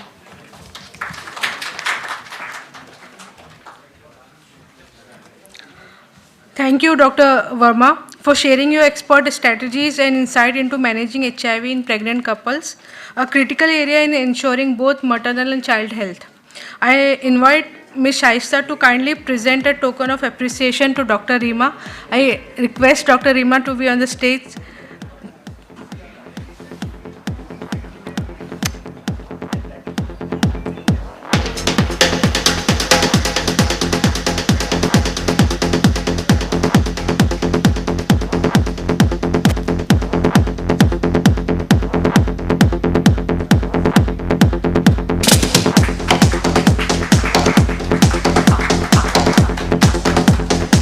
Thank you. We now move on to our next session on understanding pediatric HIV, insights and overview, presented by Dr. Mamta Lala. It is my honor to introduce Dr. Mamta Lala, a highly esteemed pediatrician with over 23 years of experience in pediatric HIV/AIDS and PMTCT. Dr. Lala is the head of pediatric at KBBH Mumbai and serve as honorary consultant and specialist at PCOE, Sion and Wadia Hospital for Children. She has authored 2 influential books on pediatric HIV and published over 52 papers. Her exceptional contributions have earned her numerous prestigious awards. To name few are Advika National Award for Women Achievers in 2023, Chanakya Award in 2020, and Eklaya Jansevak Award for Outstanding Social Services, Maharashtra. Please join me in welcoming Dr. Mamta Lala to the stage.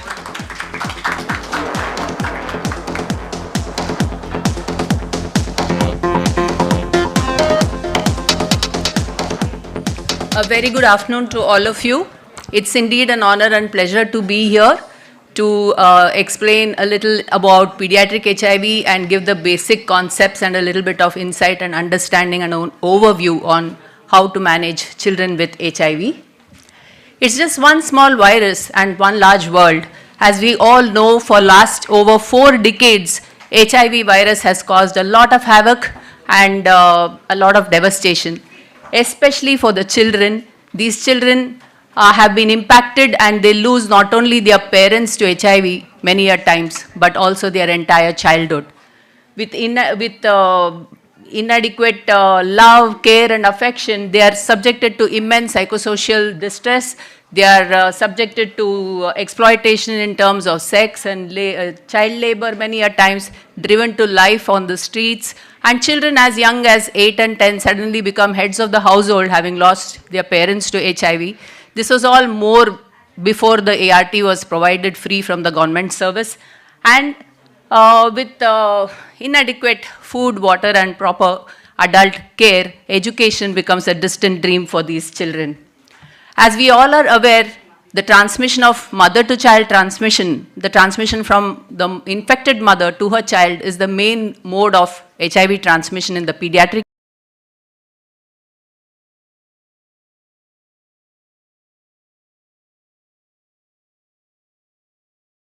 Could be surrogate feeding or many times unknown. But what is important is majority of the children who get HIV get it from an infected parent, mainly the infected mother. And HIV can be quite bad in a child who's got HIV early in life. As you can see, nearly half of them die by the time they reach, nearly 35% of them die by the time they reach their first birthday. Nearly half of them die by the time they reach their second birthday, and 60% of them die by the time they reach their third birthday. Mother-to-child transmission, by and large, can be prevented in most cases, and it should be prevented. In this field of HIV, where even after struggling for 4 decades, we still do not have a cure, we still do not have an effective vaccine, what we do have, which stands out as a ray of light, is strategies to prevent the mother-to-child transmission, and this risk reduction can be up to the effect of less than 1%. Dr. Reena has already enumerated. My topic today is managing children with HIV, so I will not be going into the details of prevention of mother-to-child transmission. But as you are aware, mother-to-child transmission can happen in the antenatal period, intranatal period, and in the postnatal period, and we have very good strategies to prevent in all steps of this, and we should, as far as possible, try and avoid any child from getting HIV and being born in today's day and age. Still, with the amount of know-how, knowledge and experience we have in prevention of mother-to-child transmission, unfortunately, even today, we do have a lot of children who are being born with HIV, and this is the UN AIDS statistics as end of 2022. More than 1.5 million children less than 15 years of age are living with HIV. And what is even more glaring is the unequal HIV service access and outcomes, which is global in these children compared to the adults who are living with HIV. We were talking about reaching the goals of 95, 95, 95. In all these three important arenas, as you can see, whether it is early diagnosis or putting on antiretroviral treatment or the outcomes of antiretroviral treatment, children are lagging far behind. The red bars are the adults living with HIV and the blue bars are the children living with HIV. And as you can see, less number of children, only 63% of them less than 15 years of age are aware that they are HIV. Only 57% of these children have managed to get antiretroviral therapy. This is the global statistics as of 2022. And of the children who have been put on antiretroviral therapy, less than half of them have been able to achieve a good virological control. So because of this huge gap and disparity between the adult and children HIV, the global leaders and many different organizations like the WHO, UNAIDS, UNICEF, So WHO, UNAIDS, UNICEF have all come together and formed this new global alliance which was launched to end AIDS in children by 2030. Thanks to antiretroviral therapy, what was in the past a fatal illness is currently a good, manageable, treatable, chronically manageable illness.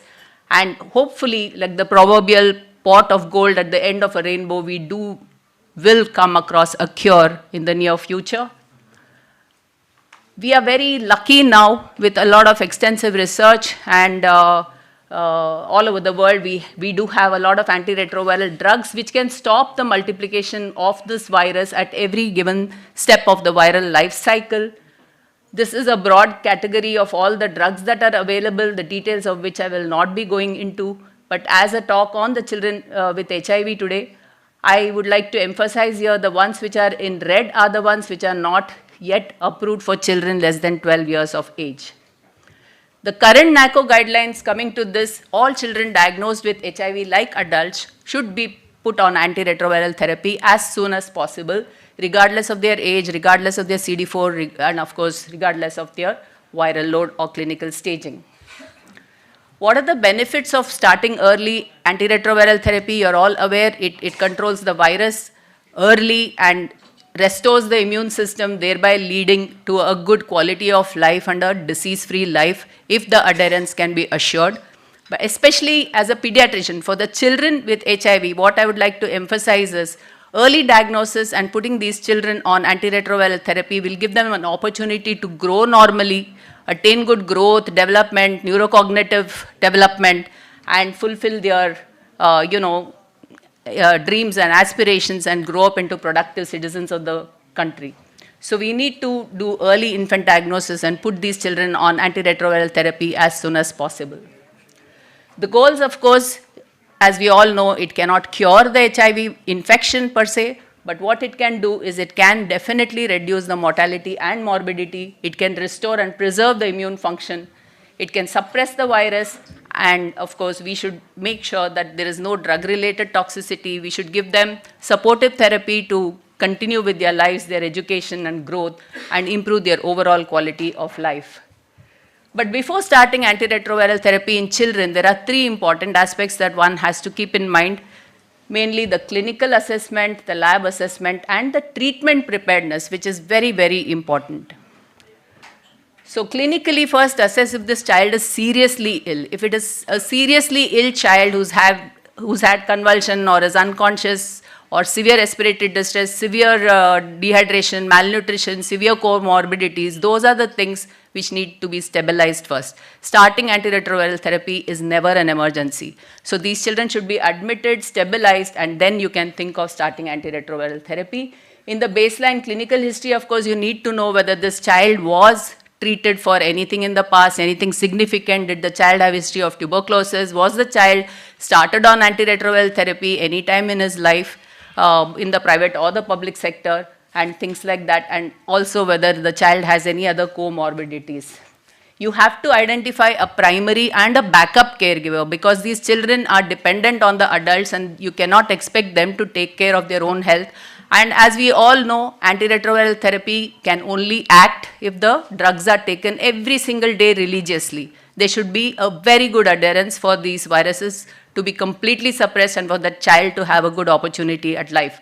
So to ensure that, we need an adult who is responsible, who is fully dedicated to make sure that the child under his care or her care will be given the drugs every single day despite whatever obstacles that come their way. Of course, baseline clinical assessment, a head-to-toe examination to look at the growth and the developmental milestones in the child, find out about the immunization history in the child, look if there are any active OIs, settle that first, and then you can think of starting antiretroviral therapy. You need to do a baseline lab assessment, which again includes all the baseline routine investigations like your CBC or LFT or RFT. You try and rule out tuberculosis. Even if there is no signs and symptoms which are overtly present, we need to do a TB screening. We need to see if the child has hepatitis B or C concomitantly, because if that is there, then the line of drugs will be different. It will not be the one as per the first line of guideline regulations. So after all the baseline lab assessment, which also should include a CD4 measurement. Now with the availability of viral load in the program, CD4 always gets sidelined somehow, especially in the government sector. But we need to emphasize that CD4 is a very, very important investigation which gives us a whole lot of information. As you can see, the baseline CD4 is there to tell us what is the basic immune status of a given child. It will help us monitor the treatment response. It will help us identify any OIs or any possibility of immune reconstitution inflammatory syndrome which can come after starting antiretroviral therapy. It will give us an idea as to whether we need to give any opportunistic infection prophylaxis. And also in these children, it will help us to decide about immunization advice. If the child is infected and not received any particular vaccine, we need to look at the CD4 and make sure the child's immunity is good enough for that child to be given any kind of vaccine.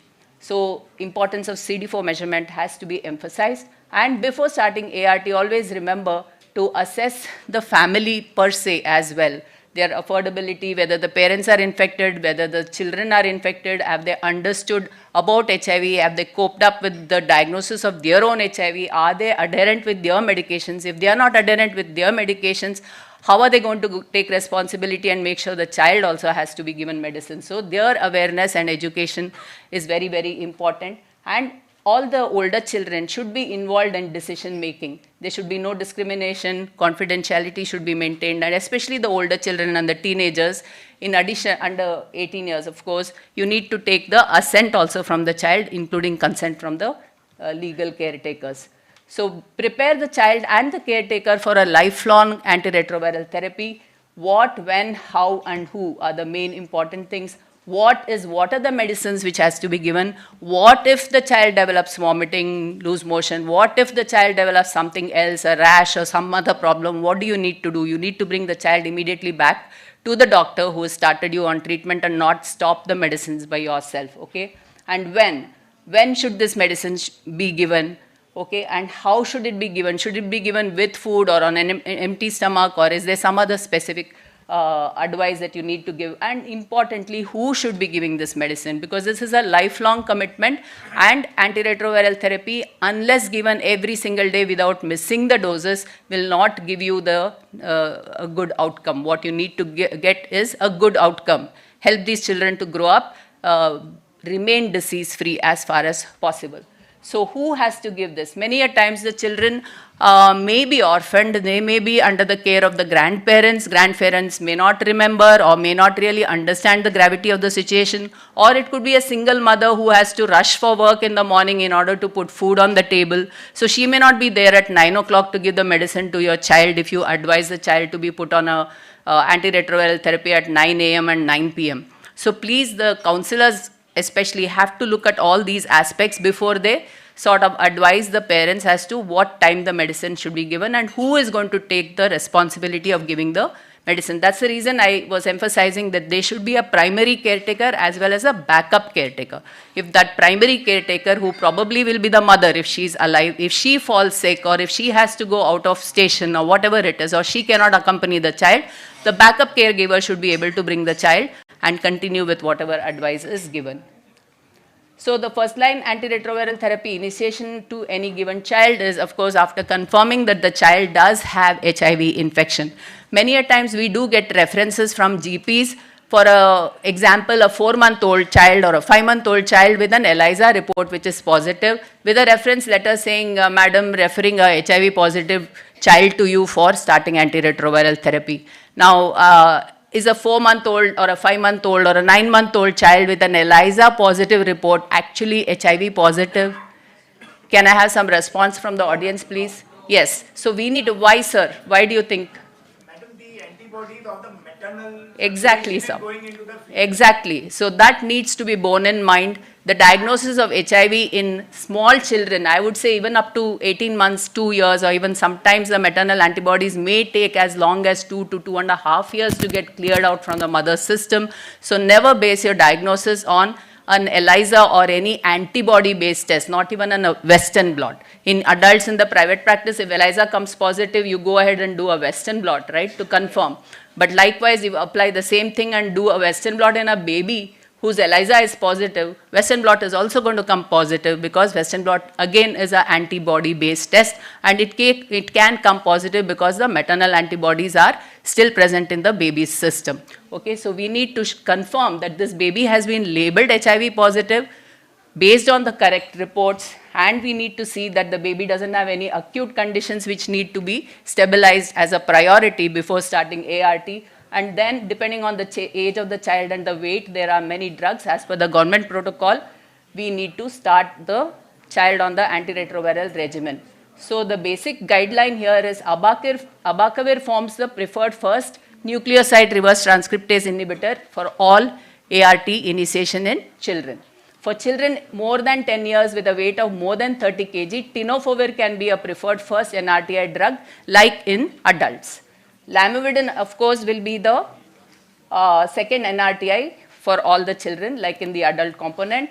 And dolutegravir is a preferred third drug. Luckily, we have the dolutegravir. Even the 10 milligram DTG has been made available in the government program, which is a very, very good drug. So all babies, irrespective of their age and weight now, if they are more than 3 kgs, they can be put on dolutegravir-based regimen, which is a very, very good regimen.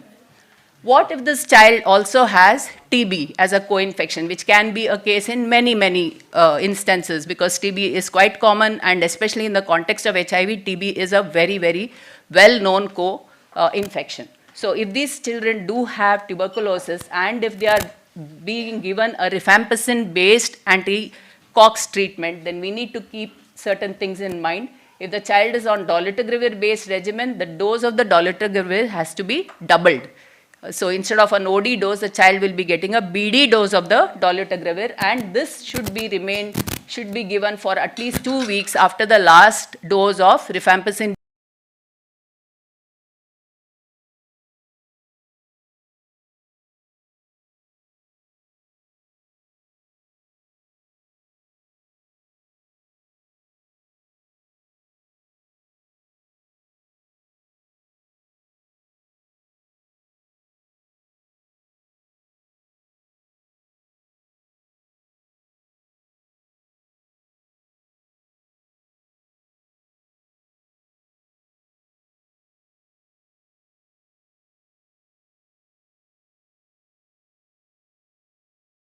Regimen, then there is no need for any modification. And if the child is on a salvage kind of a treatment where dolutegravir and lopinavir-ritonavir both are being given to a given child, then you need to double the dose of dolutegravir and you need to do a super boosting of lopinavir-ritonavir in the ratio of 1:1. And this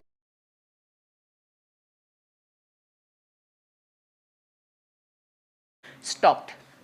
And of course, the timing of ART, like I said, even in the beginning, stabilization of co-infections and other comorbidities take priority before starting ART. So if you have a co-infected TB child who's also been detected to be HIV positive, you need to start anti-tuberculosis treatment first before starting ART. But as soon as possible, you start ART as well, preferably within a week or two. Unless the child has tuberculous meningitis, then in such cases you will not start ART immediately because you do not want that child to start having immune reconstitution and the TBM to flare up and come up with more complications. So you, in cases of tuberculous meningitis, you need to wait for 4 to 8 weeks before you start your ART. Otherwise, you start the ART as soon as possible. So there are many definitions for treatment failure. Again, because of lack of constraints, I cannot go into the details of treatment failure as well as what regimens to give if a child has failed the basic first-line drug. But you can define treatment failure as a virological failure, clinical failure, or immunological failure, depending on the viral load, the CD4 count, as well as the WHO staging of the given child.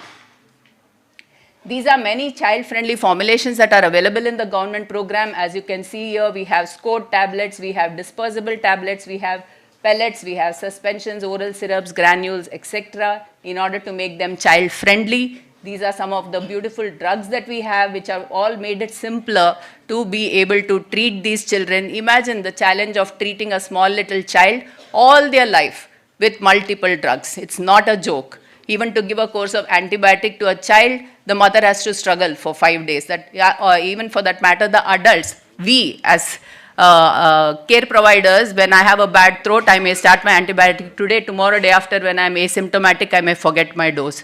But we expect our patients to take these medicines every single life, whether they are sick or not sick, to remember and take their medicine. So that's a very big challenge. So we need to make sure that these are child-friendly formulations, they are palatable, and the child can be given the medicines. So luckily we have a whole lot of armamentarium in our government program. We also have several combinations which can reduce the pill burden, thereby again making adherence easier and more feasible for the treatment of these children. For older children also we do have combinations, which are many a times older kids can be given the adult combinations. What's very, very important in children who have been started on antiretroviral therapy is regular monitoring of their weight, especially their growth and their milestones, their neurocognitive milestones. But what is important very much is their weight.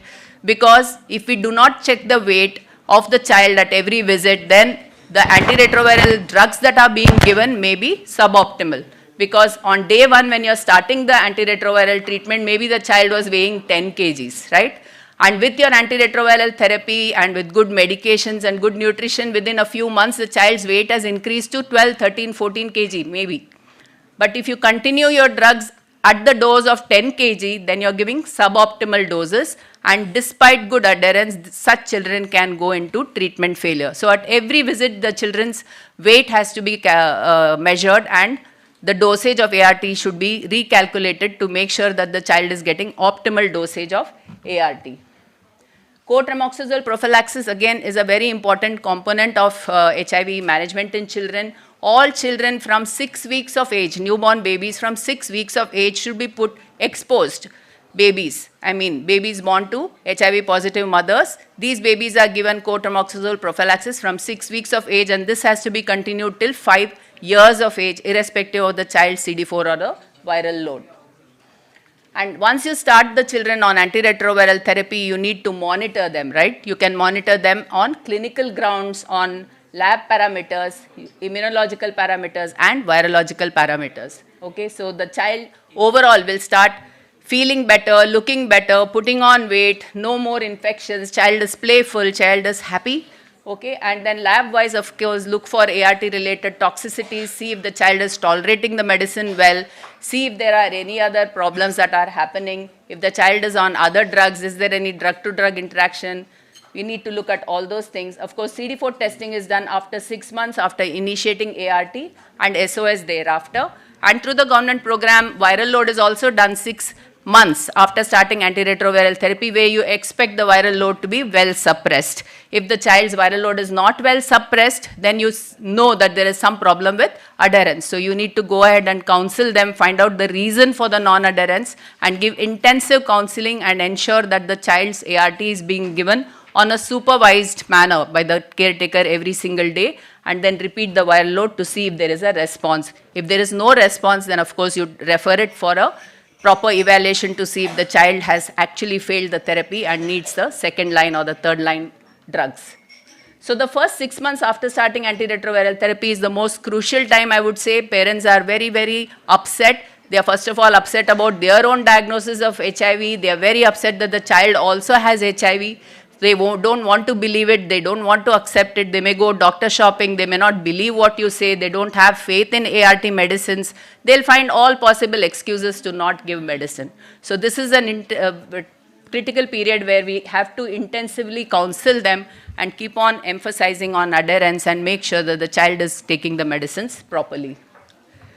Supportive therapy along with antiretroviral therapy is extremely important. The child needs to have a good nutrition. That doesn't mean some unaffordable apple, badam and stuff like that. You have to counsel your parents to give feasible options, give them counseling about homemade food, easily available, easily affordable food which can improve the nutritional status of the child, regular exposure to sunlight, of course, and good physical activity and regular immunization, and everything goes hand in hand as supportive therapy. Of course, good hygiene, food and water safety, because as you know, in the context of HIV, their immunity is compromised. So most of the infections are waterborne, foodborne or airborne, right? So we need to ensure that the hygiene practices are followed properly so as to reduce the number of infections in these children. Growth and development has to be monitored regularly. The growth in terms of physical growth, the weight and height and head circumference, as well as the milestones, whether the child is gaining properly. Immunization has to be given on time, which is as per the government guidelines for even a non-infected baby, because at birth we cannot identify a infected baby even if the baby is infected. So we go ahead and give the BCG, we give the zero dose polio, and we continue with the regular immunization program guidelines. So supportive therapy is extremely important, and this should be directed at the entire family. So the family should be aware of what to do in terms of nutrition, hygiene and good adherence. And age-appropriate counseling is very important, including mental health and sexual education for the children who are growing, the adolescents who are growing. They need proper counseling, otherwise they are going to go haywire with their ART intake. Barriers of adherence are very, very many. In my extensive, 23 years plus of practice, I have really come across so many excuses that the children and more so their parents find to not take antiretroviral therapy. There may be many, many, many reasons. But you need to remember to make them understand that no reason is good enough for you to stop your ART medicine by yourself. Because what is most important to any human being to achieve a good potential is your health. If your health fails, you'll not be able to study, you'll not be able to work, you'll not be able to do anything proper in life. So if you give a basic understanding of this to your parents and tell them, अगर आप अपना बच्चे को अच्छे से पढ़ना देखना चाहते हो, बड़ा होना देखना चाहते हो, ये दवाई बराबर देना है, टाइम टू टाइम देना है. दवाई के बिना ये वायरस कंट्रोल में नहीं आएगा, एंड जब तक ये वायरस कंट्रोल में नहीं रहेगा, आपका बच्चे का तबीयत अच्छा नहीं रहेगा. He will not be able to study, he will not be able to do what other children do. एक बार अच्छे से आपका पेरेंट्स को समझाएंगे तो definitely they will also understand and they will make sure that no reason is good enough for them to stop the antiretroviral therapy. Disclosure is very important in the pediatric age group. बच्चे लोग को खाली we cannot treat them as चुपचाप दवाई खा लो, ये दे रहे तो चुपचाप ले लो. कब तक वो बच्चा चुपचाप लेगा? Once he is 5 years, 6 years, 7 years, he will start questioning you. Mummy ये क्यों मुझे दे रहे हैं, मेरे फ्रेंड नहीं ले रहे हैं, ये कड़वा है, मुझे नहीं लेना है. Okay, and then it becomes a big, big challenge. So you involve the children, you empower them, make them understand. Start doing a disclosure, start giving them some idea, okay, in terms of partial disclosure as young as 5, 6, 7 years of age, just give them an idea why these medicines should be taken in a simple way so that the child understands that this medicine is important for me to grow well, not fall sick, be able to play or whatever. And full disclosure, everything about HIV and how the child might have got this HIV and what he should do so that that HIV doesn't pass on from him to other people. All kinds of issues have to be explained to the child by the time he actually becomes pubertal. By the time he is 12 to 14 years, he should have a good disclosure about HIV. Only then he'll be able to cope up with the diagnosis of HIV and do what is required to keep himself safe as well as all his friends and family safe. So empower your patient, explain and make them understand that antiretroviral therapy is your best friend. It is not your enemy. वो कंटाल आते हैं, दवाई कौन लेना है, क्यों लेना है? No, consider the medicine as your best friend. This is what I try and explain to all my children. And the reason why I say this is this. Your friends are there, right? For especially growing children, they think their friends are the ultimate in life, right? We've all gone through that, especially the teenagers. Whatever the parents say, they want to rebel against that. Whatever the friends say, they think is the ultimate Veda Vakya, right? So explain to them that antiretroviral drugs, all you have to do is just put it into your mouth and take it every day. And ये दवाई तू पूरा शरीर में घूमेगा और आपका जो भी enemies है, germs है, जिससे आपका तबीयत खराब हो रहा है, उसका ख़त्म करेगा. And it will protect you. It will give you a good chance to have a normal life and not fall sick. तो एक बार आप ये समझा देंगे बच्चे को कि ART is actually your best friend for life. ये ज़िंदगी भर आपका साथ देने वाला है, दवाई रोज़ लेते रहना है. Then definitely the child will get empowered and start taking it with more understanding and zeal. Help them establish a disciplined daily schedule and always ask for a feedback strategy. After you explain to your patient party whether it is an adult or a child, especially children, I tell them, ठीक है अभी मुझे जल्दी बताओ मैंने क्या क्या बोला, तुमको क्या क्या समझ में आया है. Then when they start putting out the list of whatever they have understood, what they are supposed to do at home, then you know if they have missed out any important points. So you can ask them to remember better by asking them for a feedback strategy. This is another very good strategy which I have found to be very useful. I have been going to a lot of orphanages from the last 23 years, orphanages that take care of children with HIV. What I have done was a simple thing way back in 2005-06 when we started putting them on antiretroviral therapy. We distributed these books which were covered with a golden wrapper and called it the golden book. So these children were explained, तो हर positive बच्चे के पास अपना golden book होता था. They would not understand कि ये क्या है, but the fact that this looks very shiny and glamorous, they were very happy. हाँ मेरा golden book है, ठीक है. And in this book, what we do is ask them to become accountable right from that small tender age. The child doesn't even know to read and write, but the minute the child swallows that bitter medicine, takes the medicine, ART, he has to put a sticker. morning and night, so that they know every day मैं दवाई लेना है, दवाई लेने के बाद मेरे golden book में एक कलर बिंदी मैं लगाऊंगी, आज red लगाऊंगी, कल green लगाऊंगी. It becomes a game for them, okay? And they do that so religiously every single day. In this way, we are empowering them, making them understand that they have to become responsible and accountable with their medicine. The same child, as the child grows, now starts writing, starts scribbling, so he makes small smiling face or a star or something like that, and as they subsequently grow more, they start putting a good beautiful signature. So they become accountable for their drugs right from a tender age, and they continue to take their medicines every day on time. So this has been a very good strategy, and this has helped many erring teenager to be brought back on track to take the ART. So following a structured follow-up protocol is critical to optimal management of children with HIV. And you need to look at adverse events, you need to look at adherence, which is very important, and give them counseling about positive life skills and a good outlook towards life, and instill with hope and aspirations. So this is just an example of a child from our PCOE in Sion. This child was a sack of skin and bones. Within a couple of months after starting antiretroviral therapy with good counseling, you can see how the child has blossomed into a happy, cheerful child. So these children can study, they can actually grow up and become what they want. I have children who are now engineers. They are doing so well. Some of them are counselors, teachers, engineers, and they have standing on their own feet, they are earning their own money and establishing their life very well. Many of these children who have grown up in front of my eyes have become parents today, proud parents of HIV negative children.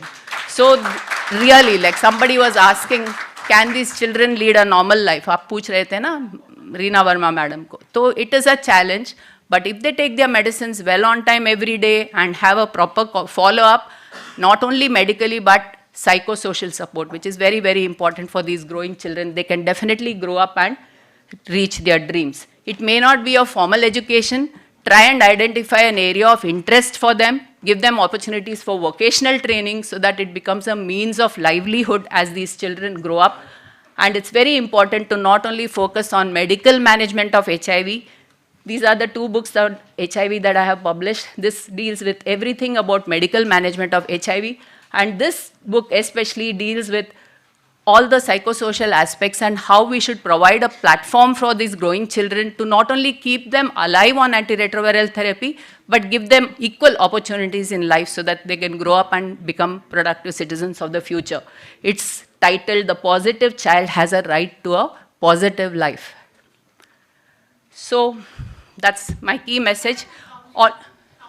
Be done at the BMC level? I'm sorry? Counseling of the HIV patients? Yeah, of course, the government program has a very robust team in every ART center. You have medical officers, senior and junior medical officer in most of the centers with a higher viral, high patient load. Many ART centers are there all over the country. And they have counselors, they have pharmacists, they have outreach workers, they have nurses. It's a very, very robust integral team.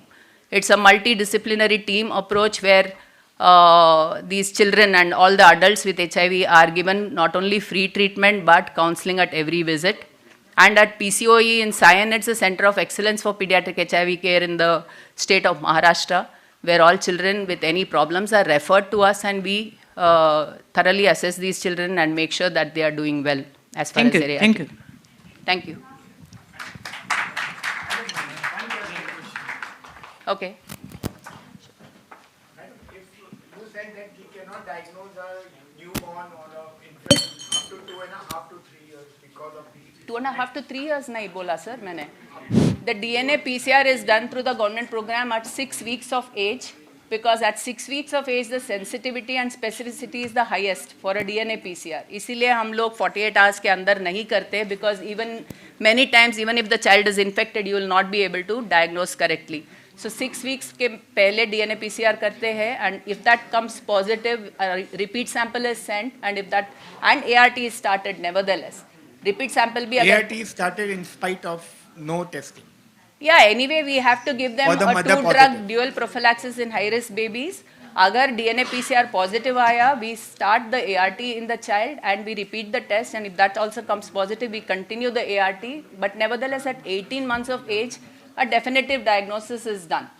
And in the 18 months of age at DNA PCR, if that confirms that there is an HIV infection, which in many cases, if the DNA PCR is positive at 6 weeks and a repeat has come positive, most of the cases are positive. So ART is continued for life. So madam, in your experience, if you have started ART at an early age, what is the chance of a baby becoming DNA PCR negative over a period of time? You should and not completely be doing a cured? DNA PCR later, sir. Once you have diagnosed HIV and put them on ART, better not to continue to do all these investigations, which may give you a contradictory, result. In some of the cases, you may get something as a negative. Then you really don't know what to do. In such cases, when they are referred to us, we redo the entire panel of investigation. We do a 3-test ELISA kit से लेके DNA PCR, viral load, सब करने के बाद we again have to establish. So, do you get cases like that who have become negative completely over a period of time, say 5 years of ART? At 18 months of age, when we do our final testing in these babies, yes. So you have started if the baby ART. has already started on ART, say at 6 weeks or 6 months of age, because DNA PCR repeatedly came positive, and उनका ART चालू किया था, 18 महीने के test में अगर negative आएगा, like I told, we repeat the whole ELISA, we repeat the DNA PCR, we do the viral load, we do the TNA PCR. Again, if all that comes positive, there is no doubt in your mind, you continue ART for life and counsel the parents. For life? Absolutely for life. Your HIV treatment has to be for life. But if you get a negative report at 18 months of age with all these tests, then we do what is called a structured treatment interruption. Yeah. This is with the advice of the SASEP committee members, of whom I am one of the experts. So, ऐसे cases में we stop the ART and we vigilantly monitor the child clinically, as well as we repeat the viral load once in 2 months. If there is a viral load rebound at any given time, there is no doubt in anyone's mind, we restart ART and stop further testing. Exactly. But So- if they are showing persistently a viral load which is undetectable, then we vigilantly monitor them and keep repeating the viral load every 2 months, 3 months, 6 months, essay. So that vigilance will be lifelong. Sorry? Vigilance will be lifelong. That we haven't really come to that point. Vigilance will be lifelong. We've had a few cases where we've had discordant reports like this. Yes. And over a period of 4 to 5 months, 6 months, the child comes back with a viral load which is high. Okay. Many of the cases. So those children are put on ART. Maybe anecdotally here and there we've had cases where viral load remains negative and these children are under continued monitoring. Okay, ma'am. Thank you. Yeah. Ma'am, Thank you. Yes. ma'am, the cotrimoxazole prophylaxis, which we give, which we start at 6 weeks. So if the DNA PCR is negative at 18 months, we stop it or we Yes. continue till No. 5? You stop CPT prophylaxis in a HIV exposed child who is negative. Okay. But if And- the child is HIV positive, then irrespective of the CD4 or clinical stage or viral load, it's advisable to continue till 5 months of age, 5 years of age. Also, ma'am, if the PCR is positive at 18 months, do we give OPV and live OPV vaccines, and all that rotavirus? we give right from birth. No, ma'am, as in because he is immunocompromised, if he is positive, do we give live vaccines yet? The child starts receiving all your regular immunization right from birth. Your BCG, zero dose OPV, along with all your immunization is given as per the immunization schedule followed by the Government of India.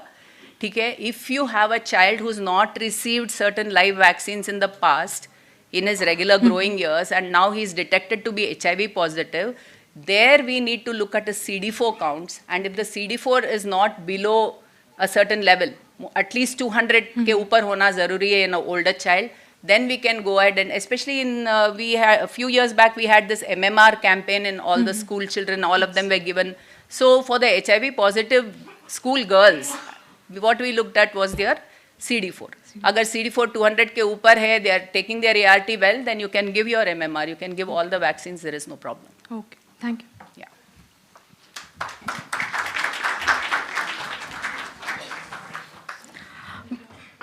We are deeply grateful to Dr. Mamta Lala for sharing her extensive knowledge and expertise in today's session. I request Mr. Javed to present a green token of appreciation to Dr. Mamta Lala as gesture of our gratitude.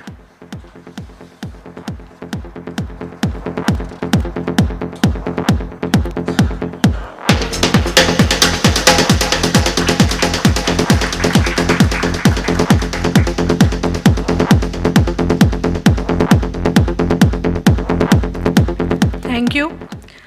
Proceeding to our next session, it is great honor to introduce Professor Dr. D.G. Saple, MD, FCPS, a fellow of Johns Hopkins University, currently serving as a consultant in dermatology and HIV/AIDS at Breach Candy Hospital, SL Raheja Hospital, and Fortis Associate in Mumbai. Dr. Saple has also delivered more than 1,170 lectures nationwide and represented India at more than 108 international events. Dr. Saple's achievements have been recognized with several prestigious awards, including the Lifetime Achievement Award from the Indian Medical Association in 2017 and from IADVL in 2018. Please join me in welcoming Professor Dr. D.G. Saple as he presents today's session on overview and recent updates in HIV management. Please.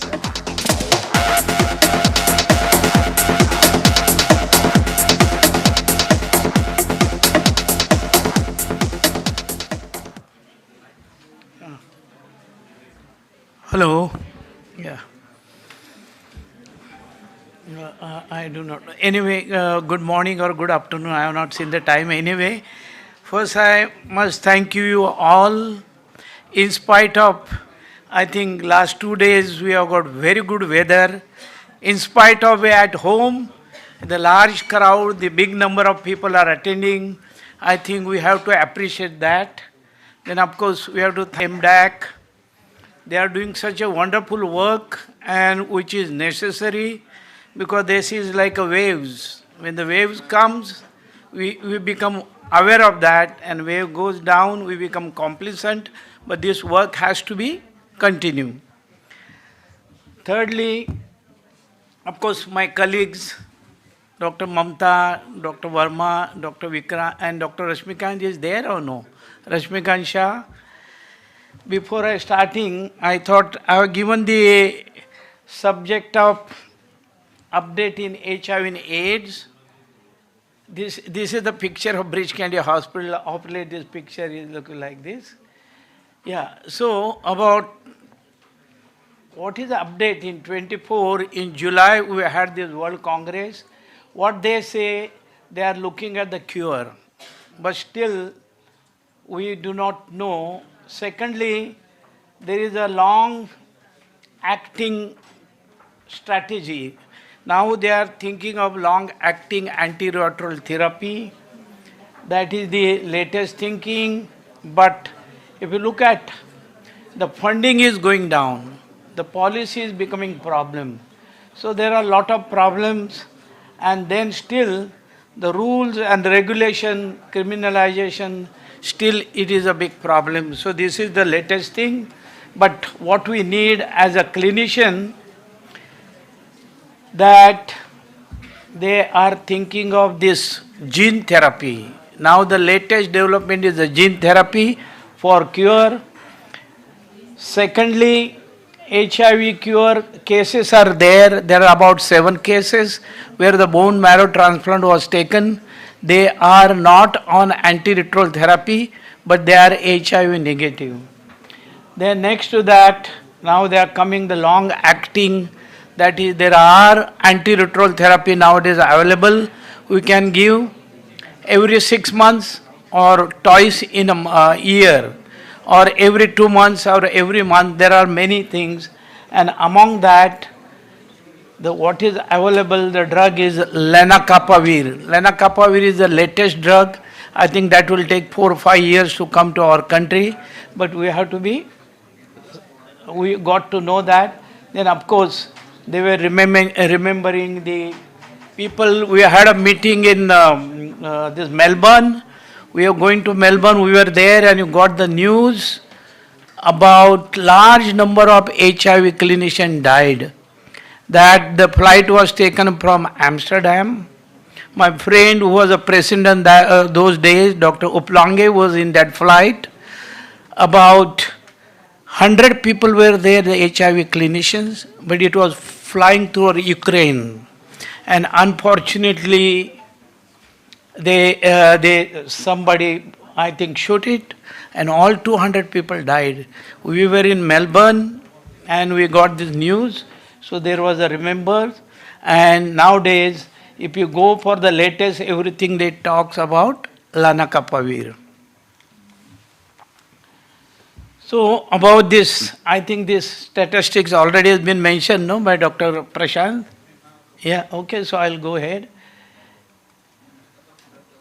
Yeah. So what are the latest antiretroviral according to the guidance? Bictegravir, dolutegravir, and we are very lucky in our all government program, dolutegravir is available. Then treatment experience. There are patients, for example, probably may be knowing or may not be knowing. We attended the meeting on 14th of July at Vancouver. Dr. David Ho, who introduced triple drug combination. And 25th of July 96, my patient started on triple drug therapy. Probably that was the first triple drug therapy patient, but he could afford, and that time it was costing 1 lakh rupees per month. Now I think everybody can afford. One of my patients is sweeper. She is on AZT, 3-TC and nevirapine for last 20 years. And she's absolutely right. I said, why don't you go to government program? She said, no, it's a waste of time. And she said, I cannot take leave. And it is costing 600, I can afford. And for my health, I can afford. Why I should go to the ART program? Because I'm convincing her, in my clinic, if you come, any patient comes, there is written that we give one printed letter, and on the letter, ART is available free in the government program. That is the first line. So anybody comes to our clinic, always, because many patients, what they come, sir, he is my friend, you do whatever will help. After 2 months, they disappear. So ultimately, they have to go to government program. My almost 40% of the patients in my private practice are on the government program. So treatment experience, for the treatment experienced patient, now, of course, they are thinking of ebalizumab, that is a biological. Now, biological is everywhere. Whether you go to respiratory medicine, cardiac medicine, dermatology. Now, in dermatology, we are using biologicals almost daily. And then, of course, fostemsavir is not available in our country. So, what are the newer molecules? Newer molecules, for that, you got to know what are the stages. There are 7 stages for the virus to infect other cells. So you can interfere all 7 stages. So what are the stages? Now the HIV entry inhibitors. Before the HIV enters, there are entry inhibitors. Entry inhibitors are, say, enfurosamide, that this we used to use in 96, 98. I remember we used to give injectable, and that was very effective drugs. But then somehow it did not click, that drug is not available, but that we have used in the past, 96. Then this maraviric again, it was available 5-6 years before. Now it is available on request, but that is a drug. And of course, fostemsavir is not available. So these are the entry inhibitor latest drugs. Then HIV capsid inhibitors. Capsid inhibitor is another stage we can interfere with the drug. And this one of the drugs I was talking about is lenacapavir. Then HIV maturation inhibitor. There are many. Previously we used to come only 2 or 3. Now there are many. Gene therapy. Like in gene therapy, can you see that CCR5 gene is necessary for the replication of virus. If that gene is absent, the virus cannot replicate. And that's why they saw one twin. And among twin, one child suffered from HIV, one did not. So he was a deficiency of CCR5. That's how the gene therapy they are looking forward. Another is called islatravir. Is another new drug is there for the clinical use. Then broad neutralizing antibodies. So now what they are looking for, not a daily therapy, either weekly therapy or injectable. That is also 2 injections in a year. Of course, implants. Some of the drugs are available in the implants. And patches. You know, these are the progress. Even there is no cure, there is a progress, because I remember in 96, 98, we used to give ritonavir. You know how many tablets? 12 tablets ritonavir. Taking 1 tablet is... So the patient used to tell us, sir, we don't mind dying, but we don't want to eat this. You know, lot of gastritis, loose motion, everything, nobody was... But then ultimately, as Mamta said, chup-chap wo lete the. So in conclusion, there are about now 35 drugs available, and fortunately many of drugs are available in our country. Almost 25 drugs are available in our country. So what is this HIV capsid inhibitors? HIV capsid inhibitors is approved, but it is a mode of transmission. It acts as a two places. One is at the replication and another is before entering or infecting the other CD4 count. And this research has been done at Yale University, where they say this drug, when there is a multiple drug resistance, this drug can be used. Of course, this trial is done by our friend in Durban, by Dr. Abdul Karim. He used to come, if you attended any meetings I used to arrange, he used to be one of the speaker, is one of the, and according to him, as a prevention, these drugs twice in a year is, of course they are given every 2 months, and it can give 100% protection or the prevention. So these are the latest development, is the lenacapavir. Lenacapavir is approved by the FDA and EMA, is a daily, weekly, it's a oral, but monthly injectable is monthly. So these drugs can be given in experienced patient also. But now lenacapavir can be combined with other broad neutral antibodies, can be combined with the cabotegravir, another long acting, and can be combined with the bictegravir. So lenacapavir is the next drugs. Then another is cabotegravir. Cabotegravir, again the limitation is that you cannot give the patient's virus load is high. You can give the patients whose virus load is always undetectable, or target is not detectable, and the patient do not have hepatitis B. So these are the various drugs are available, in the latest drugs are available. Another is islatravir. Islatravir they are using as one of the prevention, but one of the side effects they mentioned was lymphocyte toxicity, lymphopenia. But then next clinical trial they came to know is a dose related. If the dose is lower, there is no, you don't have to worry about the lymphopenia. So again, there are weekly therapy, implants are there. Then HIV maturation, these are all in pipelines. There are many drugs that are pipelines. Of course, broad neutralizing antibody, ebalizumab. Then weight gain is become very common in our practice. First it was dolutegravir, then I switched dolutegravir to bictegravir, and first 2 years I found there was no weight gain. I published also that. But after 2 years, I realized even bictegravir is also responsible for weight gain, because these are PI, protease inhibitors are, and TAP, they are responsible for weight gain.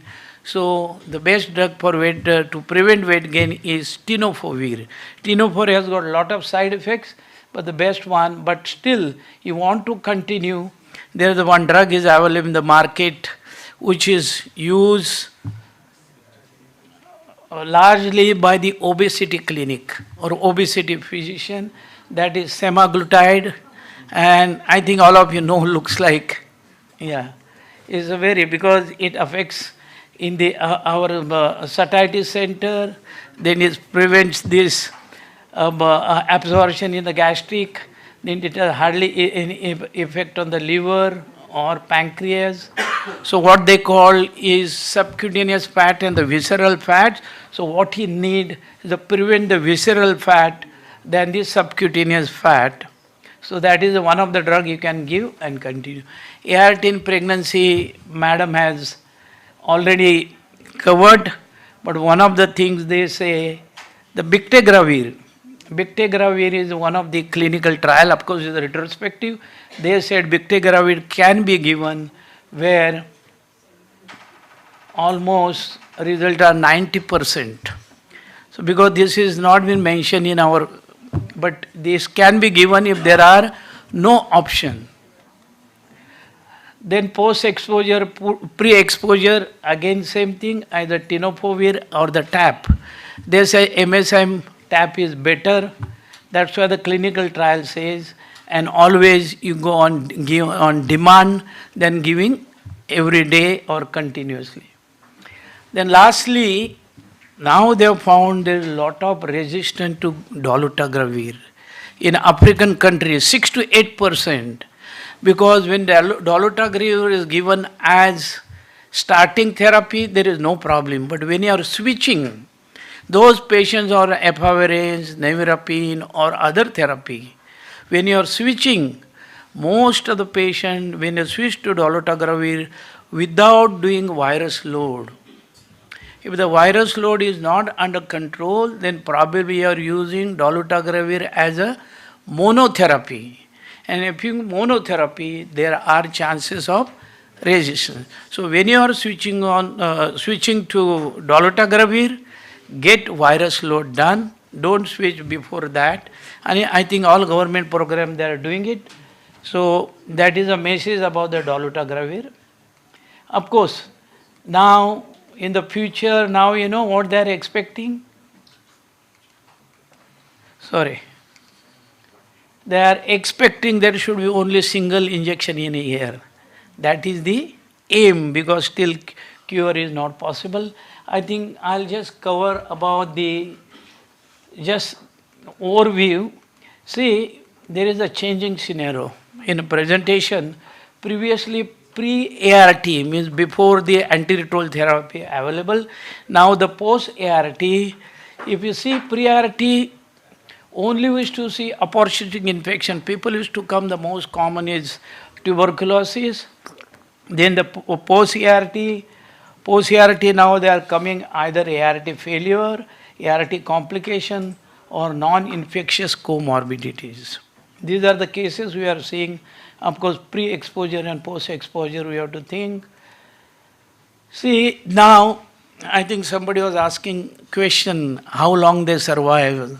So if you look at this, when you are using antiretroviral therapy, their illnesses, opportunity infection, disabilities, survival, everything changes. Now people can survive more than 60 years. You'll be surprised, 3 of my patients, they are above 90. There are about 500 patients are about 80, and there are 1,000 patients are about 70. So survival is not a problem at all. In fact, we learn from the patient. One of my patients, that first in 96 we started triple drug therapy. He said, "Doctor, do you know they come very regularly?" I said, "What do you want to tell?" That because of HIV, I am surviving, and the non-HIV my friends are no more. No, it's a fact. So I said, why? Because we have to learn from the patient. So he said, I'm coming regularly every 6 months. I'm getting my blood sugar, getting blood pressure, what is happening to my renal system, liver.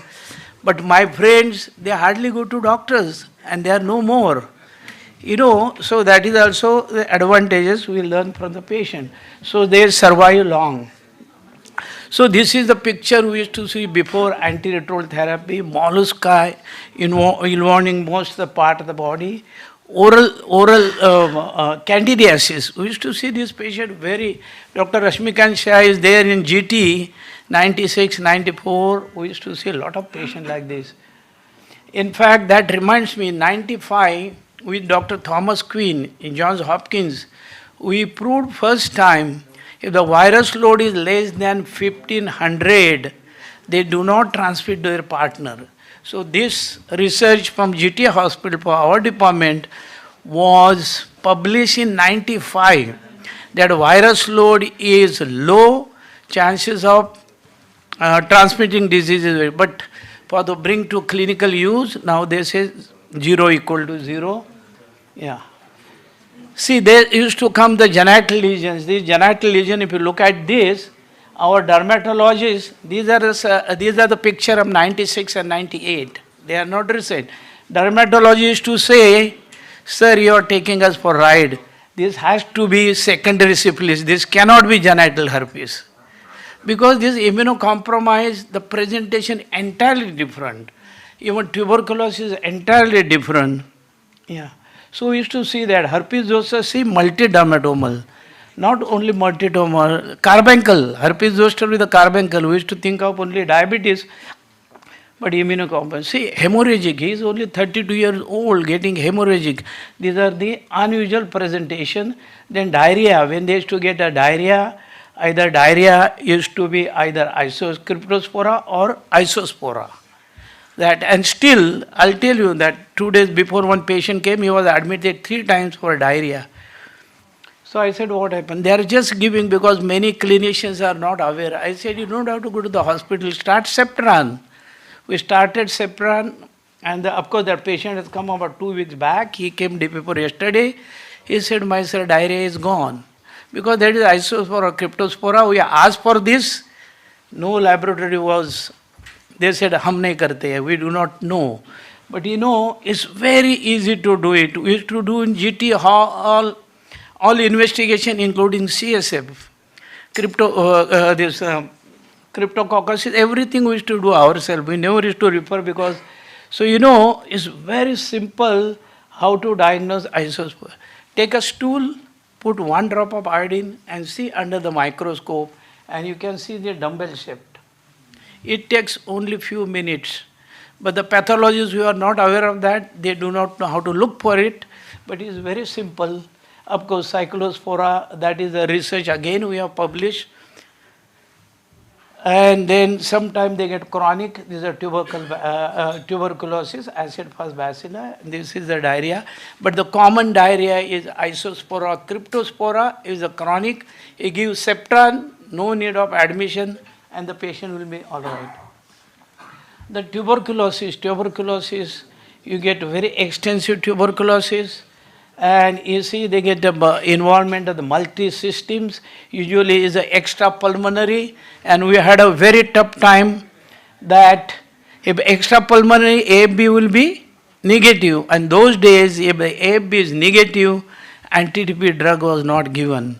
And unfortunately, TB department were not happy because we were treating tuberculosis, because they were not able to diagnose extrapulmonary tuberculosis. They never used to give anti-TB. We used to tell patient take it from outside. You know, all our colleagues, they become jealous, no? Then this happen. So tuberculosis, of course, when they get the tuberculosis of brain, closed differential diagnosis, toxoplasmosis, after, yeah. So these are the various, but nowadays, we don't get this opportunity infection, we get this ART resistance, cardiovascular problem, renal problem, hepatic problem, more than the opportunistic infection. So these are the various problems we'll see. I think time is a limit, otherwise I would have continued. No, because other people also. Thank you very much, because the resistance is very big problem. Yeah. Thank you, Vikrant. I hope I have not delayed you. Okay, thank you, thank you.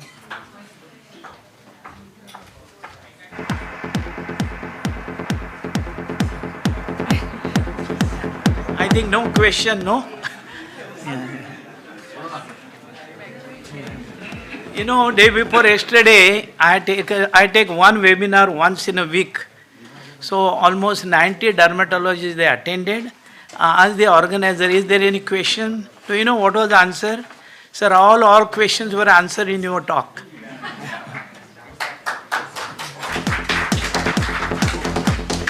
We extend our heartful thanks to Dr. D.G. Saple for presenting today's session. We deeply appreciate your time and effort in sharing your knowledge with us, sir. Moving on to next session, I am pleased to introduce Dr. Vikrant Shah, MD, a senior physician and infectious disease specialist at Zen Multi-Specialty Hospital, Chembur, with an MD from Grant Medical College and fellowship in infectious disease. Dr. Shah has previously served at Ercon, JJ Hospital, Guru Nanak Hospital and Joy Hospital.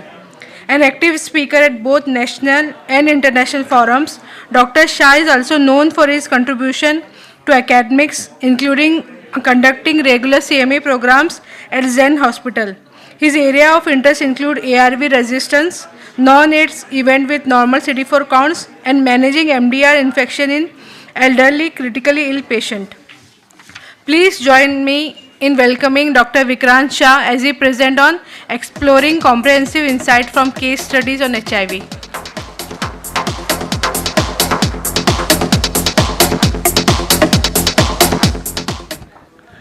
So very warm good afternoon to everyone. I'm sure everyone is hungry and we are kind of late. I'm going to squeeze through a couple of cases, and before that, thank you organizers for the invitation and giving me the opportunity to share the dais with stalwarts. And you can see my topic is dig deep, and we being very silent, I want the active participation from the audience now. I'm going to speak less and you guys are going to speak more now. So we've already heard from previous speakers that HIV has become a chronic manageable disease. So we no longer are concerned about the awareness about HIV. We are more or less sure that it's manageable disease, and we are more concerned about all the conditions which we see in non-AIDS patients also, so non-AIDS events. I was told a lot of residents from medicine and intensive care are also going to attend. That's the reason couple of cases which I chose. So I'm going to take you on a lane of medicine ward and to the ICU. So we have a 38-year-old gentleman, no comorbid condition, presented with cough, which is non-productive for 3 weeks, breathlessness for 3 weeks, low-grade fever, and weight loss about 3 kg. No chest pain, no joint pain, no rash, no abdominal or urinary localizing symptoms. So as we learn medicine, our professors, our teachers is to teach that medicine is all about a thorough clinical history and a detailed clinical examination. You should have a working diagnosis on your history and on your examination. Investigations are just to confirm whether you're correct or incorrect. So looking at the first slide, what do you think, what is this patient going? When we talk about a diagnosis, when we talk about having a differential diagnosis, we talk about the system involved, we talk about the etiological diagnosis. So what do you think is happening with the patient? The main highlights are that there is a progressive breathlessness which is worsening over 3 weeks. Right. And rapid weight loss. Rapid weight loss in 3 weeks. Right. These are two very red flag signs that we have got. Right. And we know the pathology is in the lungs. Right. For sure, it could be malignancy, first thing I would think about. Right. And then tuberculosis, for sure. Right. So as he correctly said that because of the weight loss he is concerned about malignancy and tuberculosis being the commonest infection in India. So that's pretty correct. When we talk about tuberculosis, what is little odd here in the slide? Non-productive cough. That's a very, very important point to be remembered. The definition of classic lower respiratory tract infection is having significant cough. And this significant word is very significant. Now, what do you mean by significant expectoration? Patient is not going to come and tell you that I am getting significant expectoration. So what do you understand by calling it as significant expectoration as a clinician? You mean in terms of measuring? So in terms of the history, what patient should tell you? Yeah, so patient generally says that I have a cup full of sputum in 24 hours. So more than 60 cc of sputum in 24 hours tells us that it is a significant expectoration and the lesion is into the lower respiratory tract. Why is that so important? Because we understand we are dealing with a pulmonary parenchymal abnormality. Can this also be PCP? So it could be. So we are coming to the, I'm just discussing medicine since I'm a hardcore medicine guy. So also color of expectoration gives us a lot of idea, whether it is green, rusty, blood stain, so you can start your antibiotics if you are suspecting lower respiratory tract infection, you are not thinking about a viral infection, and patient coming with fever, significant expectoration, a color based on the color of the expectoration, you can think out an organism and you can start on antibiotic and save time. Obviously now we have evolved in medicine and more investigations are available if patient is critical in the hospital. Nowadays we have biofire available which gives us a diagnosis about organism, whether it is bacteria, whether it is a virus in 4 hours time. We also come to know about their mutations, whether we are dealing with any particular antibiotic resistance right in 4 hours of time. So patients save a lot of money in the longer run at the expense of 11,000 rupees for the biofire. So there are more and more investigations which are available. So sir was correct in thinking about infection versus a malignancy. On examination, patient is pale, having a normal pulse rate of around 96 breath per minute, regular. Low grade fever, 99.8 degree Fahrenheit, normal blood pressure, with a respiratory rate of around 22, which tells us that patient is tachypneic, and patient has hypoxia at room air, 93% at room air. And on auscultation, patient has vesicular breath sound with scattered crepitation. So does that add something to your diagnosis? It does. It does tell us that there is a parenchymal involvement which is there with hypoxia. Investigation, WBC count of 4,100 tells us we are very, very unlikely to deal with a typical community acquired bacterial pneumonia because WBC count is normal. Patient didn't have significant expectoration, but atypical pneumonia should come to your mind. Viral pneumonia, you should think patient is tachypneic. You can even think about PCP, as sir correctly said. Only thing, the clinical findings are way too less in PCP as compared to the clinical examination. There is a disproportion. What is the name for PCP pneumonia now? Anybody? Zero. So I'm glad that PCP is gone. It is not pronounced as Giro Veka, it is pronounced as Irovetchi. What it is fungus, whether it is bacteria, flagella, parasite, what it is? Fungus. So do we treat pneumocystis carinii pneumonia with fluconazole? No. What do we treat that with? Why so? How does it act? How does it kill a fungus? So such question to be remembered. Okay. So investigation really doesn't tell us anything more. This is what the X-ray chest looks like to begin with. We did the HRCT thorax, and you can see patient has scattered opacities bilaterally. In COVID days, we could have even labeled it as COVID pneumonia. Further investigation, he was HIV positive with a CD4 count less than 200 with a significant viral load. Cryptococcal antigen, CMV, negative, hepatitis serology negative, echo, no regional wall motion abnormality or no signs of endocarditis with a normal EF. Sonography doesn't really tell us anything significant there. Montu test was done that particular time, TB gold test. ACE level was done to rule out sarcoidosis, ANA was normal and nothing classically significant. Bronchoscopy was done, which was again normal. So what are we left with? The BAL didn't really tell us anything. So nothing, all the cultures, everything else was negative. So we still don't have an answer. So ideally speaking, patient requires a biopsy, for which patient was not really very keen. Because patient didn't have any bacterial infection, patient didn't have anything significant. Once the acute prodrome was settled, patient was discharged on ART and on a OI prophylaxis. He followed up in the OPD with continuous breathlessness. Now the malaise increased and fever continued. He came with HRCT thorax, which show a little bit of worsening. Because of the time constraint, I'm running here because I thought of presenting 2 cases. So this was worsening of the CT scan. So he underwent a diagnostic pleural tap, which really didn't give us any particular abnormality. This particular time he had minimal fluid, that's why we tapped it.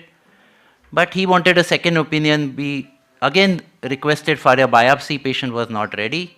He comes back after 2 weeks again with another CT scan. Imagine how much of radiation, it was kind of a radiotherapy for him. So this particular gentleman comes with further worsening, but this time he not only comes with the 3rd CT scan, but he walks into the cabin and we get a diagnosis. So I'm sure Dr. Saple and Dr. Rashmikant Shah and few of dermatologists would have an answer to it. Monkeypox was not there that time, sir. Perfect, fantastic. So this is a classical skin lesion. We did the biopsy to confirm and it was Kaposis sarcoma. What was rare was our patient has a pulmonary Kaposis sarcoma.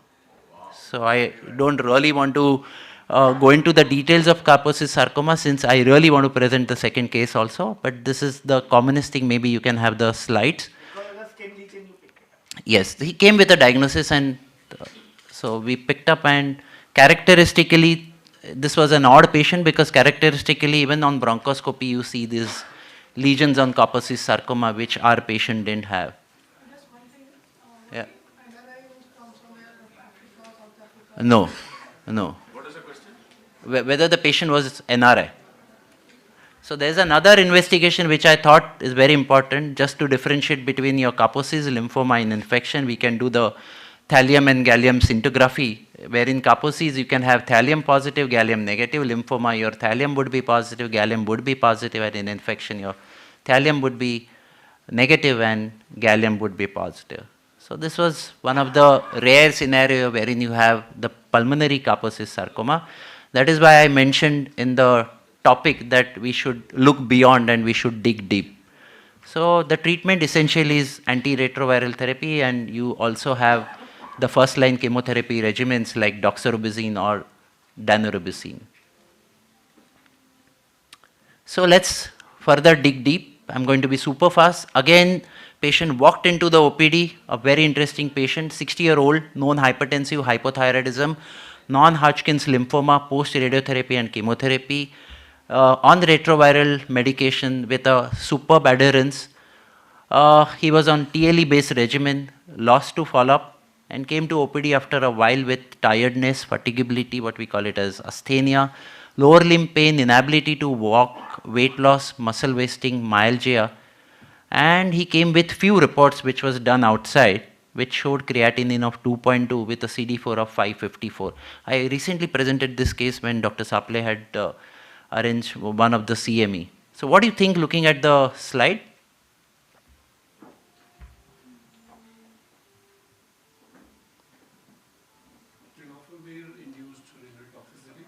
Okay, so creatinine is high, tenofovir is on. So you're correct that we are dealing with some problem, but there could be various reasons. But looking at this, inability to walk, you really want to think something more. So looking at these symptoms, I could not really walk. I admitted in the ICU. It's a bigger hint. He came to OPD on a wheelchair, but I admitted in the ICU. Only looking at the symptoms. Yes, very nice, very correct. You're very, very close. Superb. We should clap for her. She said Fanconi syndrome. Okay.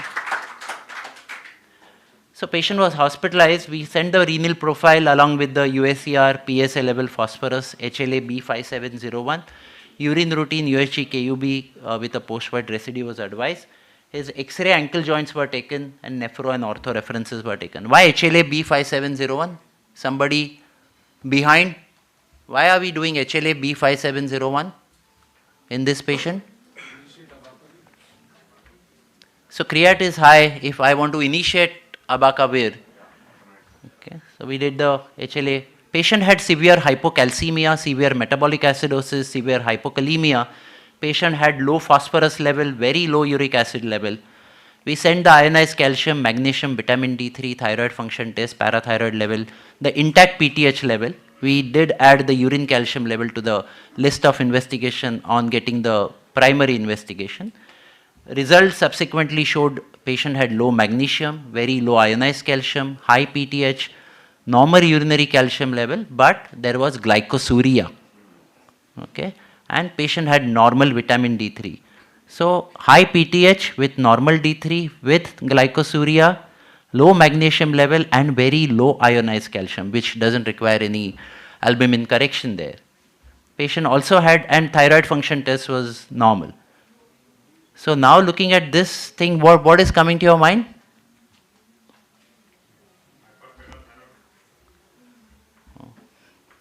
Patient was HLA B570 was also positive.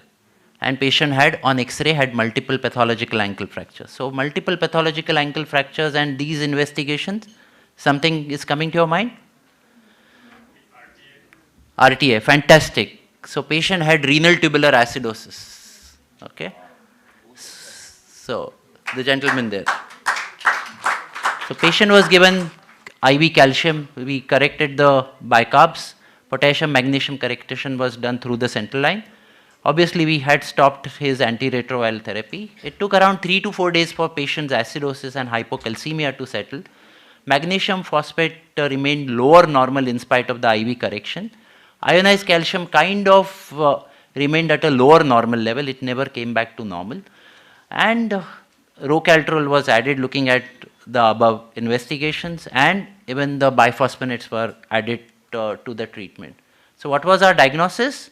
So it was indeed RTA, but it was not the normal RTA. Our diagnosis was proximal renal tubular acidosis because patient had hypophosphatemia, hypokalemia, glycosuria, hypouricemia. So it was TDF induced proximal RTA. First of all, your proximal RTA is very, very rare, and that too TDF induced proximal RTF, it's hardly reported. So this is how we normally differentiate between proximal and distal. This picture is available online. What was odd? So proximal RTA is not as common as the distal renal tubular acidosis, and the proximal RTA could not explain the hypocalcemia. We can't explain that. So I need to actually scratch my head and think what could be the pathology. So only postulation which I could thought about is TDF inhibiting 25D via enhancing the pathway of 24-25, which is a subvariant of your vitamin D, affecting the metabolism, and that could also explain the secondary hyperparathyroidism what patient had. So behaving like Fanconi syndrome but not a Fanconi syndrome. So patient was discharged with a solution called as Scholl solution, which is made up of potassium citrate, citric acid, and both diluted in 1 liter of water with a dose of 50 ml 4 times a day, which patient has to take it forever. And this is, the ready-made solution is available only at selected places at National Chemist opposite Hinduja, which cost 530 rupees, and that is going to be cost per day. As against that, patient goes to Dawa Bazaar and buy these powders separately and make a solution at home and take it. It happens at 23 rupees per day. Okay. So he was called up for a follow-up after 7 days with ionized calcium, electrolytes, creatinine and magnesium.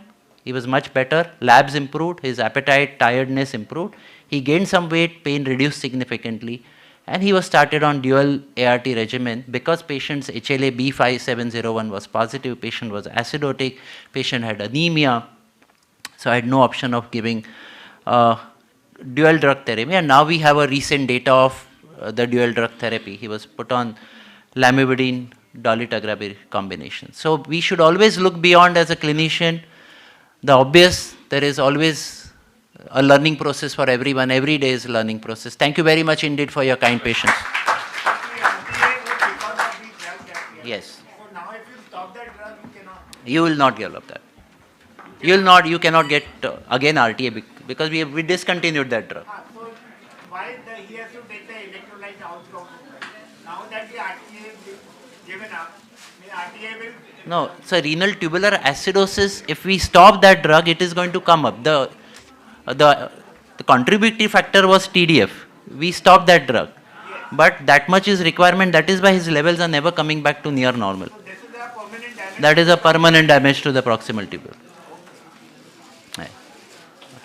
Thank you.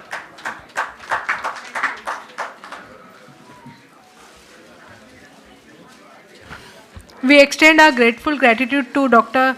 Vikrant Shah for his insightful session.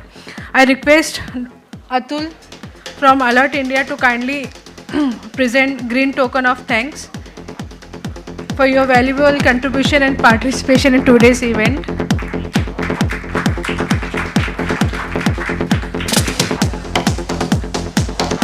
Thank you. Our next session will focus on navigating the convergence of STIs and HIV, presented by Dr. Rashmikant Shah. Dr. Rashmikant Shah, a distinguished dermatologist with 34 years of experience as consulting dermatologist in Kandivali, Mumbai. Okay, thank you. Thank you for great introduction in a very short 1 or 2 lines. I am practicing from last 34 years. That's what she said. And I'm going to tell you in 20 minutes this thing. It's practically impossible. Practically impossible. And the changes which I have seen from 1990 onwards in HIV medicine is greatly different. Absolutely. When we were not admitting the patient, now there is a fight to admit the patient. You have learned so many things from other previous speakers. Especially, I am very, very thankful to Dr. Vikram Shah, Dr. Mamta Lala, and Dr. Reena Verma, who has taught me something new today. Now, STI is, everyone knows, sexually transmitted diseases or infection is very common. And still, believe me, many of the doctors, general practitioners do not want to treat them. Simply because, there is a stigma associated to that. And why? It is very difficult. There are 6 or 7 sexually transmitted diseases which are known, and still it is very difficult to treat them. Very difficult. Because the patient would come every alternate day and say, Sir, abhi tak acha nahi hua. Sir, abhi tak acha nahi hua. And that will cause a problem to you. And that's how we have found out a method to treat the patient in a syndromic manner, or manage the patient in syndromic approach. Can I have the next slide, please? STIs are very, very diverse group infections, and they are caused by sexual activities. Of course, there are other routes of transmission like parents to transmission, blood transfusion, needle stick injuries. And believe me, what Dr. Reena Verma said that, 50% of the HIV patients are female. And 50% of them are in the age group of reproductive age group. So there are going to be, mother-to-child transmission, which are very common. And hence, HIV too is a sexually transmitted disease. And it's a great opportunity when a sexually transmitted disease patient comes to you to talk to him about HIV infections also, and take care of his HIV infection in future, or prevent HIV infection in him. Believe me, my practice is from last 34 years. First 14 years or 15 years of my practice had many STD patients, and suddenly, almost for a decade and a half, we used to see a very low amount of STDs. But suddenly, from last 4 or 5 years, we are been seeing it is resurgence of the STDs, especially syphilis. Last week, or maybe a fortnight, I have seen 3 patients of secondary syphilis, which is very, very unusual. Of course, when I was a student, we used to see every day 3 patients, but last 1.5 decade, we used to see no patients of STD at all, and which has changed now. Can I have the next slide, please? STI and HIV interactions are very, very common. STI enhances the sexual transmission of HIV through ulcers, inflammation, and increasing the viral shedding in different kinds of fluids. HIV infection affects the STI because of its immunocompromisation, and HIV changes the morphological features of the common STIs. Can I have the next, please? Now, when we have an approach to STI management and in HIV co-infected patients, please think of, there are three kinds of approach. What we have, etiological approach, clinical approach, and syndromic approach. The first two approaches are very difficult. You need to have an expertization. Even after 35 years, I do fumble in etiological approaches and clinical approach. So we have decided to have a syndromic approach. Can I have the next slide, please? The advantages, and there are definitely, you know, when you are taking something, a group and an individual, your approach would certainly change. So the syndromic approach is for a group of diseases, and etiological and clinical approaches for individual diseases. And hence, there would be advantages and disadvantages. The biggest advantage of a syndromic approach, it does not require highly expertization. You can learn syndromic approach in 2 or 3 days' time.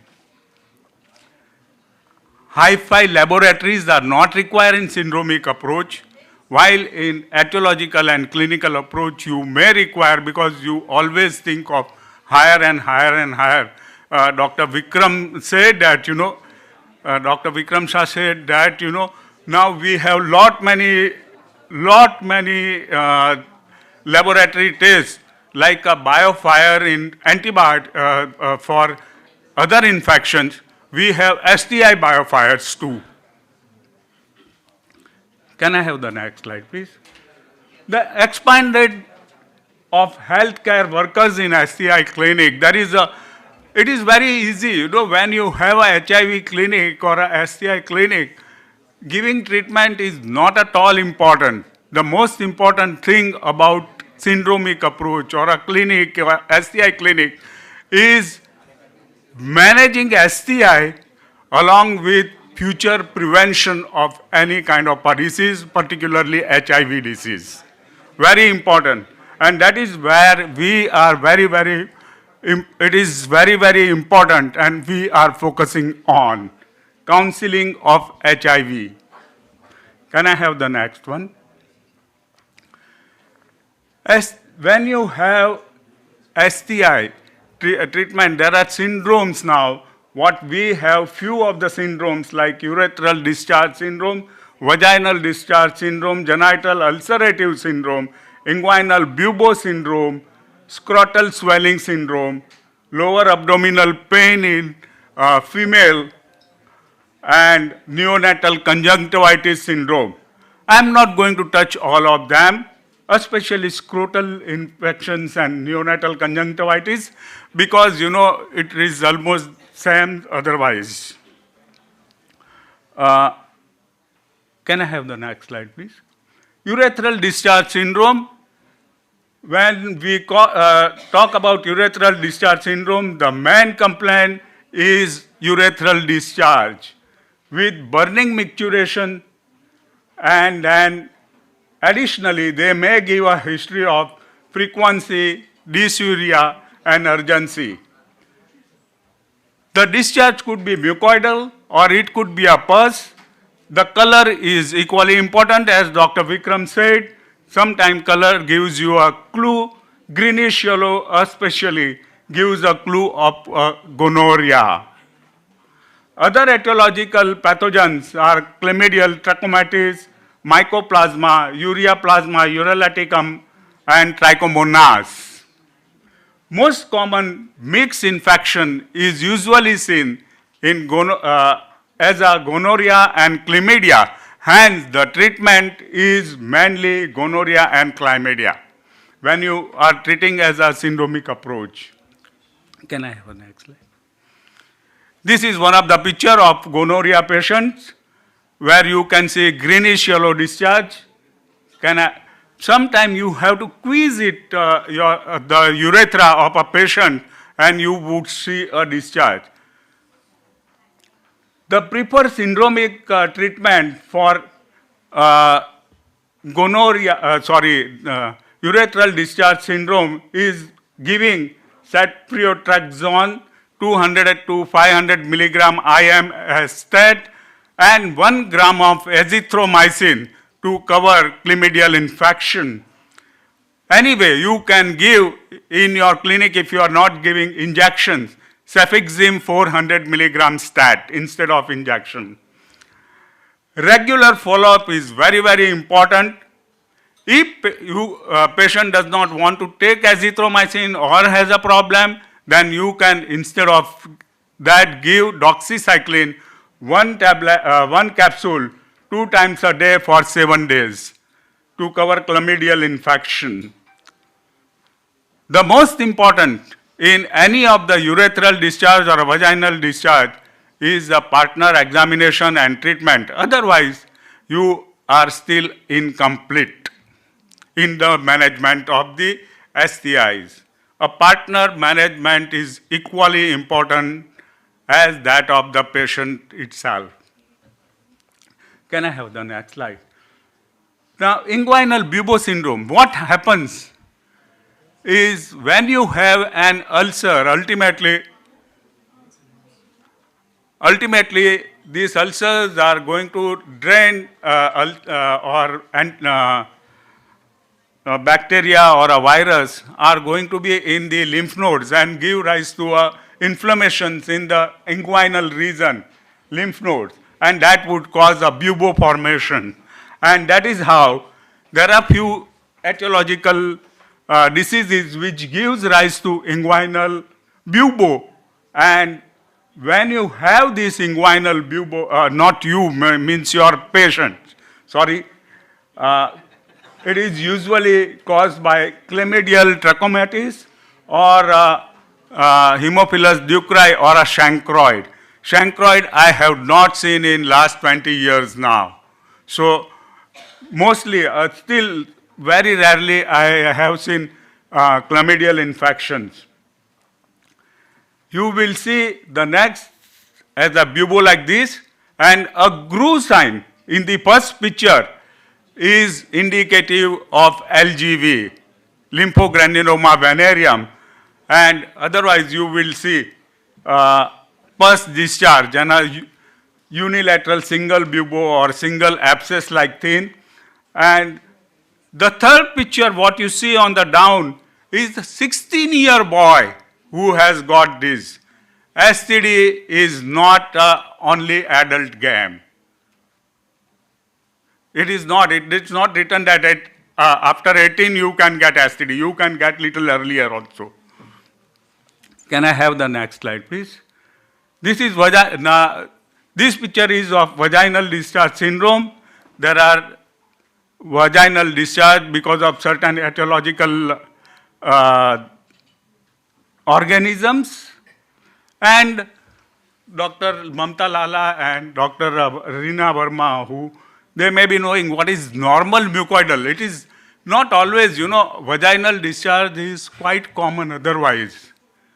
It is common, but you should know the quantity. If it is not a very severe or small quantity, not pus-like thing, it might be passed as a normal discharge. But when patients usually in a say age group of 15 to 20, they are not knowing about it and they come to you and you find out that it is a normal discharge. Can I have the next slide, please?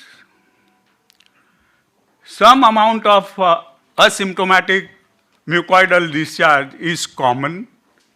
Abnormal color and quantity gives like a urethral discharge. A clue of probably etiological diagnosis. Gardnerella vaginosis is one of the commonest discharge what we see in my practice. I don't know about gynecologists, must be seeing much more common. And I think it is one of the most commonest. Per speculum examination is very, very important. Very important. Your clinic, when you are running a STD clinic, you should have this speculum in your clinic. Very important. Next, please. If you don't treat this thing, vaginal discharge or a urethral discharge syndrome, you may end up with so many complications like this. And one of the most commonest complication is chronic low back in the female, ectopic pregnancy, and pelvic inflammatory diseases, PID, what they call. I have never seen any peritoneal abscess, and these are all been said, but not all of them have been seen by me. Can I have the next one? Treatment of vaginal discharge doesn't differ much from the urethral discharge. You have to give an injection of ceftriaxone, 200, some people say 500 milligram, 250 milligram as narcosis, and you can give cefixime instead of this injection, 400 milligram stat. You can add to this sacnidazole, 1000 milligram, 2 tablets stat, azithromycin 1 gram, and fluconazole 150 milligram.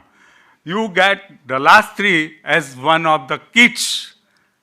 And I'm not supposed to say the name of this kit, but then you can get a kit of sacnidazole, azithromycin, and fluconazole. Give single kit and patient and have an injection or a cefixime tablet that will complete the treatment of vaginal syndrome. Can I have the next one, please? Genital ulcerative syndrome, very common, especially in male OPD. It is very, very common. Herpes simplex virus, Treponema pallidum or syphilis bacilli, Haemophilus ducrea causing chancroid, chlamydial trachomatis, which is LGV. LGV of all this is one of the diseases where you do not see an ulcer often because it's a self-limiting ulcer. Klebsiella granulomatous or Danoannosus, forget, I have never seen after 2000 Danoannosus here in Mumbai, but it is still very common in Tamil Nadu. These are the few pictures I have. All of them are along with HIV. These patients are of HIV who have got STDs.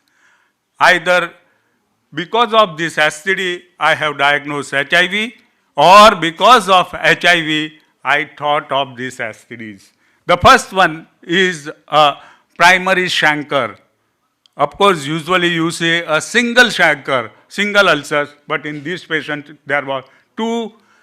In second patient, you are seeing ulcer which is healing is of primary chancre again. And third one I cannot see from here properly, but it seems to be herpes, repeated herpes. The first picture here is a patient who was MSM and having a sex with male. He has got multiple ulcers, small ulcers, and that is herpes simplex ulcers or HSV infection. And one of the, the last picture, or not last picture, I would say, it's the picture which is on that side is, can anyone say that what is it? It is scabies, severe scabies, Norwegian scabies. You get it in HIV patient and you miss it as STDs. So I always call, scabies is an STD anyway. Calling is not an important thing, but it is not STD. But still, because it is, you see lesions on the genitals, and that is why it is included in my presentation. Important consideration, when you see a vesicle, it is usually herpes. If you don't see a vesicle, does not mean that you will not be dealing with herpes, but group lesions, superficial lesion, painful lesions are of herpes. Syphilis ulcers are painless and indurated, button-like. Chancroid ulcers are very painful, and I have told you I have not seen from long time. Donovonesis is usually an ulcer which is beefy red, bleeds on touch. And when I was a student, we used to see at least once in a week time. And we had a man called Venkat who was expert in picking up this thing by crush method. Managing GUD is not a very difficult thing. If ulcers are in groups, you diagnose as herpes and give acyclovir 400 to 800 milligram 3 times a day for 7 days. Add to this is if you have a painful ulcer, treat both as primary syphilis and chancroid, and herpes, of course, if you have found out a vesicle. Benzathine, penicillin, or Panidura long-acting 24 lakhs or 2.5 million IMs after test dose is enough for a primary chancre or ulcerative lesion. Add to this azithromycin orally 1 gram or ciprofloxacin for 3 days for chancroid. And along with this, you may sometime need treatment for acyclovir, irrespective whether you see vesicles or no vesicles. Follow up any patient you have seen with an ulcer, genital ulcer, always follow up for 7 days, 14 days, 21 days. If possible, if patient does not come again, ask him to do his VDRL after 3 months again. At the time of first visit, your VDRL, his VDRL may be negative, but after 12 weeks, it could turn to be positive. And then you require a treatment again for syphilis. These are the pictures of various kinds of herpes, you know. This first patient is a severe ulcerative lesions. He had again and again herpes zoster, and he turned out to be HIV positive. That time we had no antiretroviral drugs, and this patient had severe reactivation of herpes every time. And it took me almost 2 months to give acyclovir, and patient healed later. The second patient is, there are herpes lesions were very, very mild, but this patient is on antiretroviral drug. Can I have the next one, please? Lower abdominal pain, I am not touching up more. Now there are causative agents which are all gonorrhea, chlamydia, mycoplasma, and so on. Lower abdominal pain is a first sign when patient comes to you, and then you have to think that patient could have STD in past or at present. Can I have the next one? Again, examinations and other thing I am not going to touch more because it's going to take a long time and we are already late. Laboratory tests are very important in this thing, and the management consists of cefixime, 400 milligram orally stat or injection cephalosporin, add metronidazole or sacnidazole, doxycycline, and tablet ibuprofen and antacids to reduce the acidity.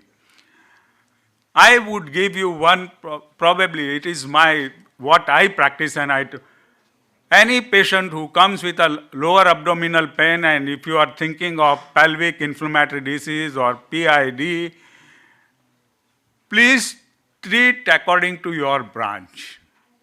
I am a dermatologist, I must know my limitations. I would give these 3 things and then stop it. 3 days, patient does not get any result. immediately shift to this patient to higher centers or a person who is expert into that. Very important, because these are ultimately the complications are very severe. Can I have the next slide, please? Where to put this patient, I don't know in syndromic, this thing. Neither this is ulcer, nor it is discharge, and this is venereal wart, condyloma acuminata. This patient is also HIV positive, does not respond to treatment. We have used sporophyllum and so many things, and recurrence is the rule in this thing. Can I have the next slide? The first picture shows, now the syndromes are over now. First picture shows, psoriatic form lesions of secondary syphilis. If you are not a dermatologist, if you are not a STD specialist, you will probably miss this thing, secondary syphilis. The second patient I have already shown you, it's a scabies, an HIV patient. And the third patient is gummatous patient. It's not a gummatous patient.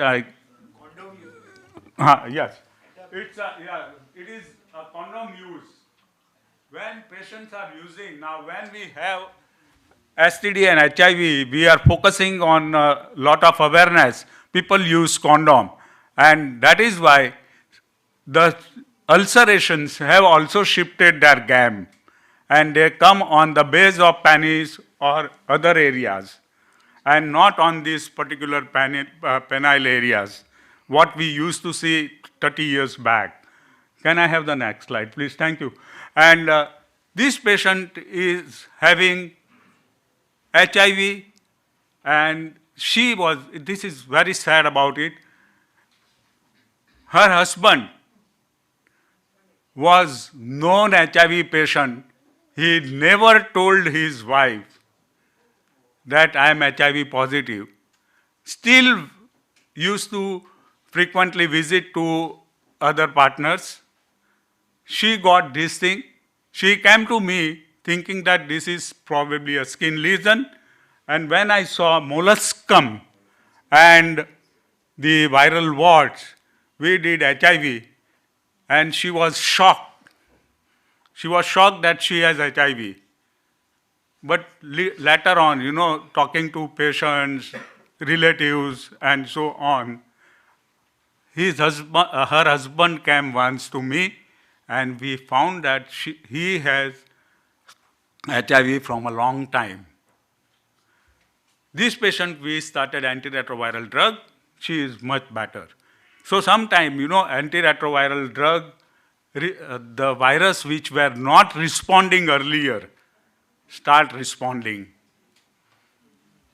Can I have this is one of my patients who has recently come, and you can see that there are lesions on the palms and sole, blackish dots like thing.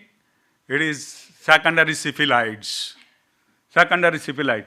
If you see the oral cavity, you have mucus patch, and you have a primer. Still, this patient has, when he has secondary syphilis, he still has a primary chancre also on the genital. The treatment consists of single dose of Panidura, long-acting, 2.4 million units. But I would say, once you have HIV patient, if you overtreat, it is not a crime. It is better. Okay, this is the treatment guidelines of HIV. If you want to take a photograph, take it. I am not going to describe it. Thank you. Go ahead. And the talk of mine is on conclusion way, and syndromic approach is a good alternative to etiological and clinical approach. It is, however, people feel it is not scientific. I would say it is more scientific. I would say that it is more scientific. It provides great opportunity to control STI and HIV in future. HIV is a STD and later on progresses to immunocompromisation, and then we call it as AIDS. STIs are resurging, especially syphilis is resurging right now. MDAC should take a positive study about it. Most of the medical colleges are now reporting syphilis often. Having STD can make it easier to get HIV, and hence it's an opportunity for you to talk about prevention of HIV. Safer sex can reduce the transmission of both, but be aware that not all STDs are absolutely non-transmissible with condoms. Over-treating STI is better than not under-treating. Over-treating is always better. Thank you very much. Thanks a lot. And those who believe this thing, happy Janmashtami to every one of you. This is my picture. This is what is my own drawing.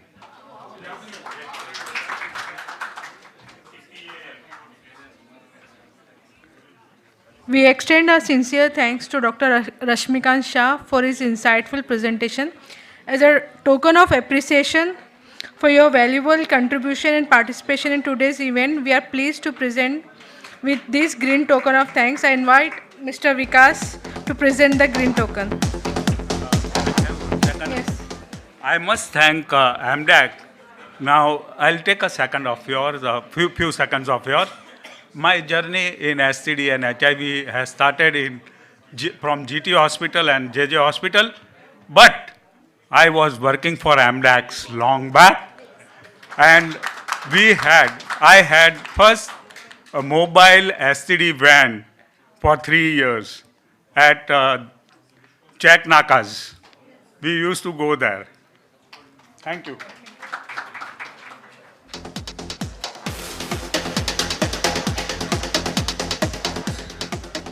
Our final session of the day is on HIV case notification reporting format presented by Dr. Prashant, Technical Lead for Treatment at PATH. I will just take 5 minutes of yours because I can understand the environment and everyone is feeling hungry. But this session is very, very important. Next slide, please. So after the, since we, observed since morning like 95 targets, the involvement of private sector is very, very important for reporting of the cases. So after Supreme Court's order and direction by Government of India, NACO issued letters to all state AIDS control societies in India to have this reporting from private sector, and it's a very small format wherein it talks about like the upper page, it will talk about like name of the private practitioner, what is the contact number, address details, and for which period you are reporting. So it is not a monthly report, it is a quarterly report. Every 3 months you have to report these numbers to MDAX, Mumbai District AIDS Control Society. Next slide. So what it talks about is in a quarter, suppose like January to March or April to June or July to September, how many patients are there in your clinic who are on treatment? How many patients are on antiretroviral therapy? How many patients out of them are tested for viral load? And those who tested for viral load, how many are suppressed? And the segregation is given as male, female, transgenders and pregnant women. So it is only numbers. We do not require the line list from the private practitioner because it will be disclosure of, breach of confidentiality. But you can report these numbers. So whenever for the first time, whenever you are reporting, you can report for that quarter, January to March, suppose. But for the next quarter, you report the new numbers in the above format because there are 2 boxes. The first table, it is for the current quarter. So only those people who are new and they came to your clinic. That is the first box. And the below box, the second box is cumulative number of people. Like how many cumulative number of people, total number of people they are on treatment, out of them how many got tested for viral load and how many are virally suppressed. Next slide. There is a, next slide. There is a QR code which is available at present also. You can scan this QR code, and those who are HIV clinicians, if you are aware about your data, you can report those numbers. If you are a HIV clinician, but you do not have any numbers in that quarter, you can do any new patients in that quarter, you can do the zero reporting like we used to do for polio cases also. So we'll urge you to scan this QR code, you will go to the website and then that format will open and you can report these numbers. That is sincere request from Mumbai District AIDS Control Society.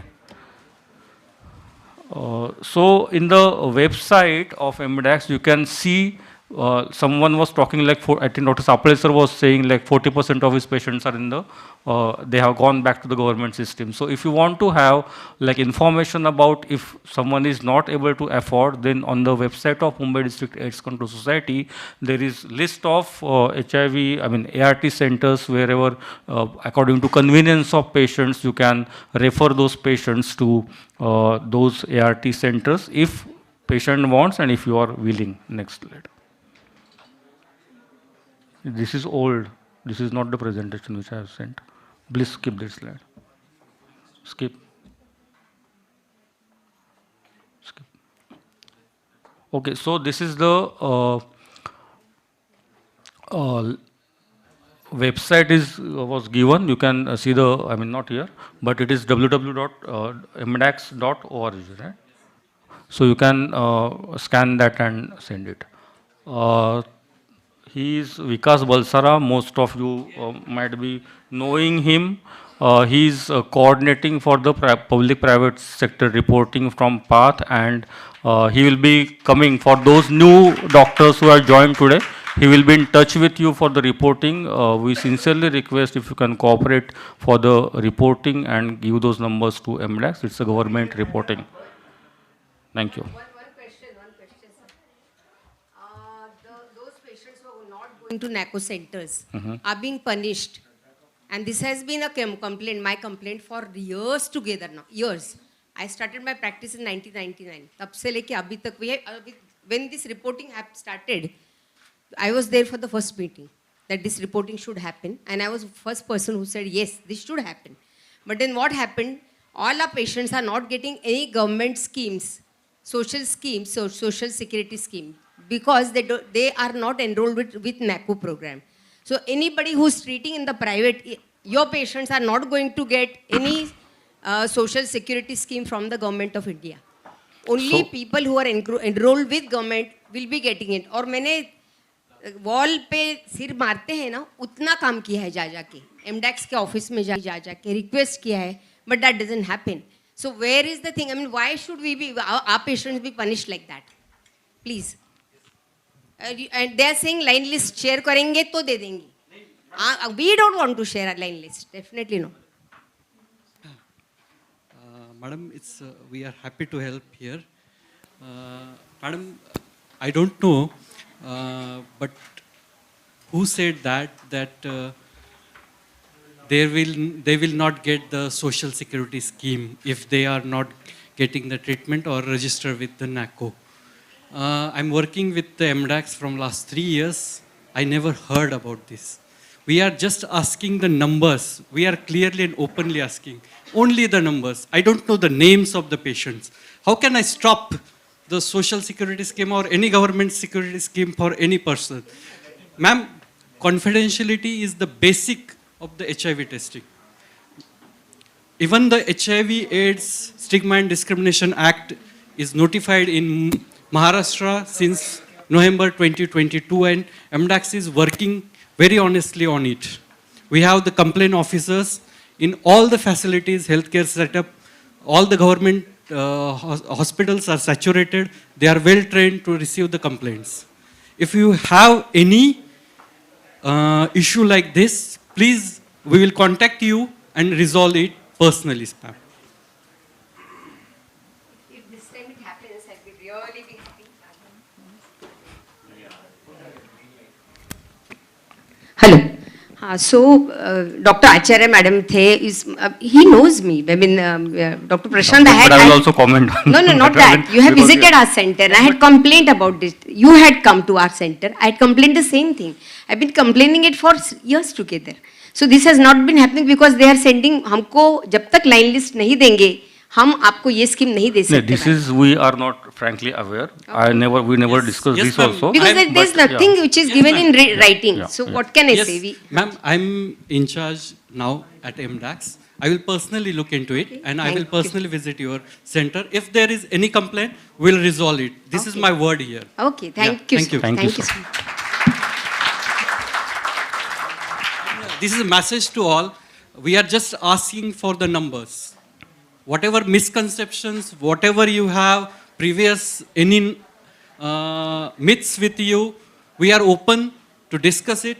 Our website is there, our email address is there. You can write to us, you can approach to us. We are ready to discuss if there are any issue. If there are some medicines not available with you, you can refer the patient, we can discuss on that also. If in infant prophylaxis cases from private setup, we get the request from private setup that they want only the nevirapine or zidovudine syrup as they are not available with them. We also compile with that and provide it. Our motive is to give the service to the patients.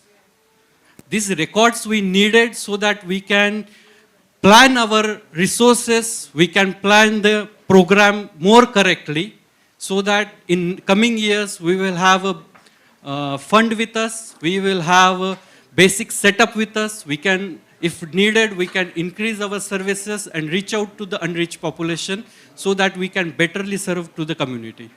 So these numbers are needed for the planning, not for all other or anything else. For the planning of the program, we can get the magnitude of the disease and then we can plan for the intervention. For that only we need these numbers. And not for any restrictions or any hindrance for any service to any patient. We are here to serve. Thank you. Okay, thank you. Dr. Sagar. So I'm Dr. Veena. I'm also doing private, and like in the.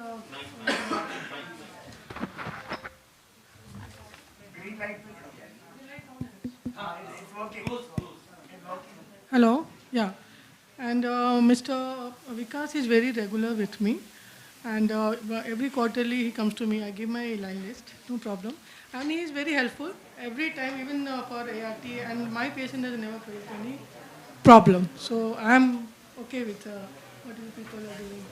Thank you so much. Thank you.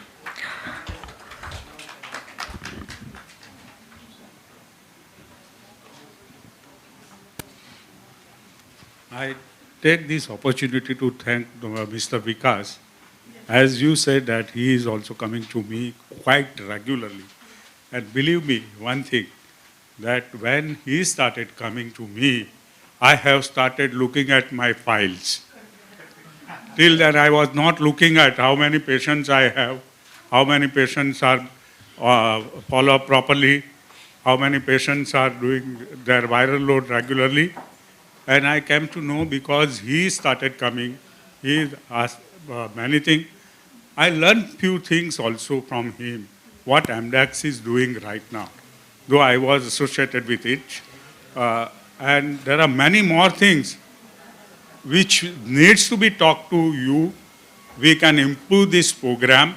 I am quite happy with the MDAX program, especially care of HIV and this thing. If you are considering the private practitioner to involve into it, I would say few of the things, particularly viral loads, which are, you know, now the treatment 1,500 rupees for 1,400 rupees anyone can afford. But the viral load cost, I think it was 5,000 rupees 10 years back. 20 years back, and still it is the same thing. So these are the things which patient cannot afford. 6 months, every 6 months if you have to do, it is 10,000 rupees, so it is additional 1,000 rupees to that cost of therapy.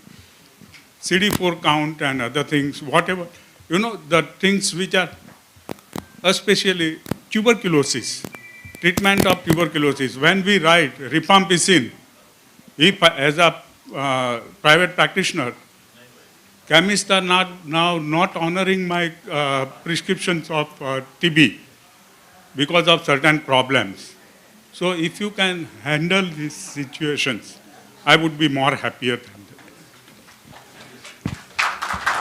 Thank you, sir. Before we end the program, it gives me a great pleasure to honor our esteemed private practitioners who have played a pivotal role in our fight against HIV. Your unwavering commitment to consistent reporting of HIV cases to MDAX has been instrumental in helping us to achieve the first 95 of UN/AIDS 95/95 target.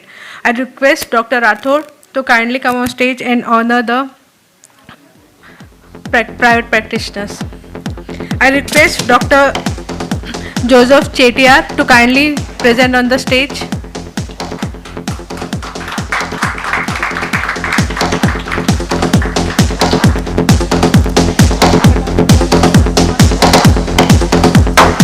Now I request Dr. Rida Verma to be present on the stage.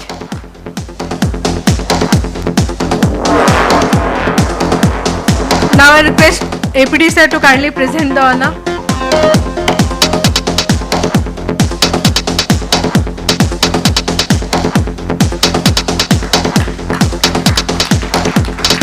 I request Dr. Rashmikant Shan to be present on the stage.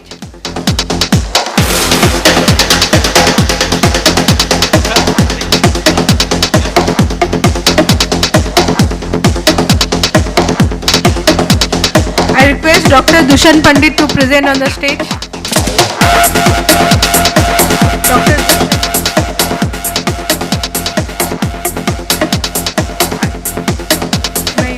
I request Dr. Divya Mittal to kindly come on the stage.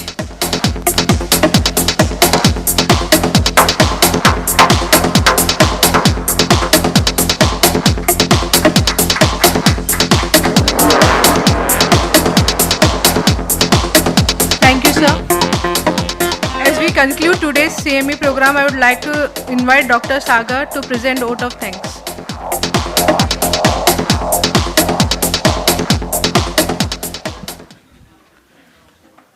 Yeah, thank you everyone.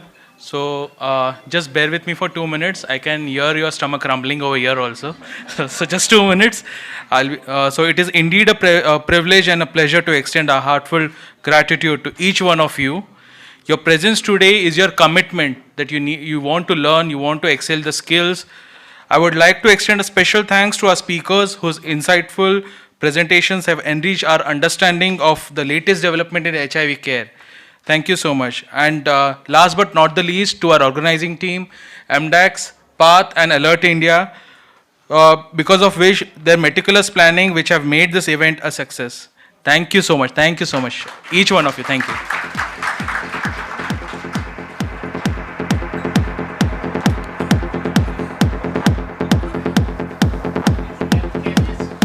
So requesting everyone, just we'll have a group photo over here and then you can break for the lunch. A group photo, please.